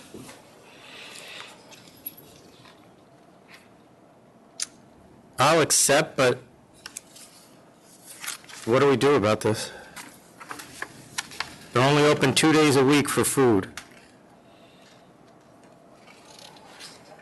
They have to be So open. what, do we have a standard? how many days they have to be open? Well, they have to have food available every day, don't they? We saying, I'm hanging after. What kind of license is it? Okay. So is it a tavern or a? Polish home, huh? No. Great.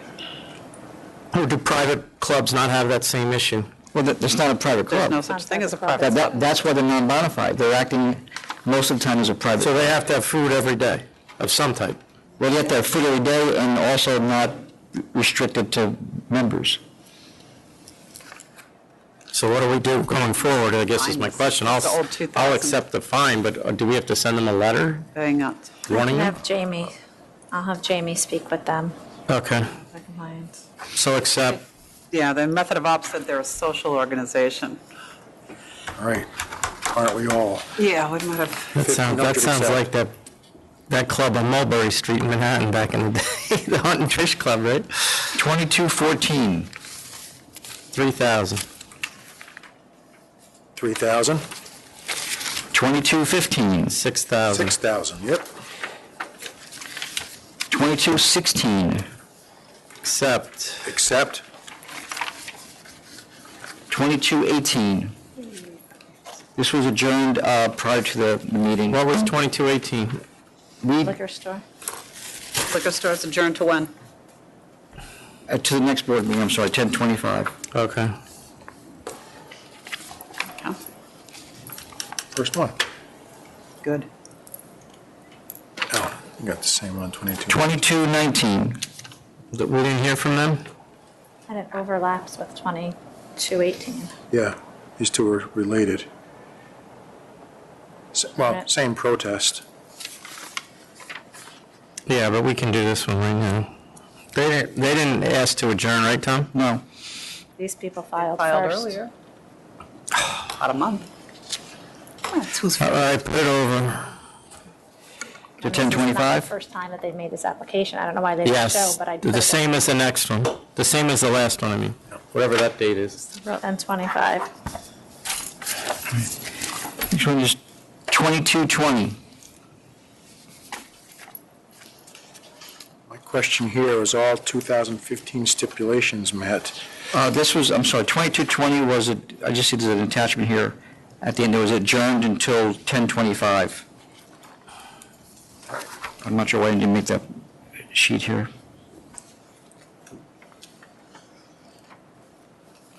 $22.21. Nothing? So the planning board was okay, I mean, the community board was okay, but they didn't submit plans, so they said, never mind, we're not okay. So. But. Not received. Yeah, I can't do, I need these people to come in here. Because has this been approved by the city? We don't even know all this, do we? Well, they'd have to get the Sidewalk Cafe approved before. And we don't know what the hours are outside, do we? Received. They don't ask. Or should I just, Have them come in. If you want to have them come in.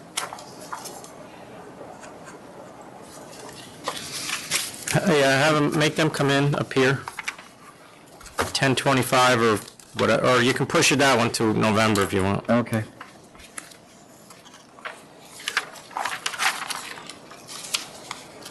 Commissioner Ford, you okay with that? Yes, yes, sorry. I don't know how much outside you're going to be. 2225. I actually disagree with the memo here and had this discussion with Mark. His recommendation is to just dismiss those counts and take the penalty, but I agree with the dissent and feel that we have nothing to lose. We already have a bad decision. It could only be said again over. I think they are applying a higher standard of a criminal case as opposed to an administrative hearing. Okay. It is our So you want to go to the Court of Appeals? Because this is already the appellate division, right? Yes, correct. Good luck. I'll approve. I'm approving. Further litigation. So you approve the appeal. Yes. Just want to indicate. No. Mark is now thrilled. Mark will be ecstatic. 2226B. B, what's that about? That's the Consensus rulemaking. rules, that the broken bottles that you're not adopting. So what am I doing? You're writing to Dismissing the this? Secretary of State to withdraw this. Okay, so we're writing to the Secretary of State to withdraw the consensus rules we're not adopting. Commissioner Ford? Is this coming back to the board then, or is it being back to council's office for? It'll go back to council's office to draft a consensus rule that says 30 days? We'll do a new rules package. There's a letter that needs to be signed by the Secretary to the board withdrawing these that I believe is being drafted. Okay, so it's not going back, it's just going to the, oh, that letter will go back to you, and you'll send a letter to Secretary of State. Okay, yes. Create a new, Right. go through, start the whole process again. 2226J. I agree.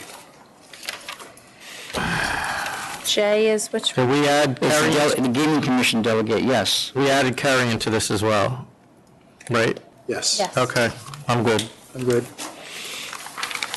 Happy Yom Kippur. Okay. Did you say happy? We're not done yet. Oh. Not done yet. You saw that? We've got, Got another one, too. we've got 2226K, which is the, The non-calendar delegation. There's You need just. Oh, yes, one- I approve, yep. There's just one error in the date. It's, I have a new one with the correct date for the members to sign. And the last thing I have is the minutes from the last meeting to get approved. They're approved. Other than that, I have no new business We're adjourned. or business.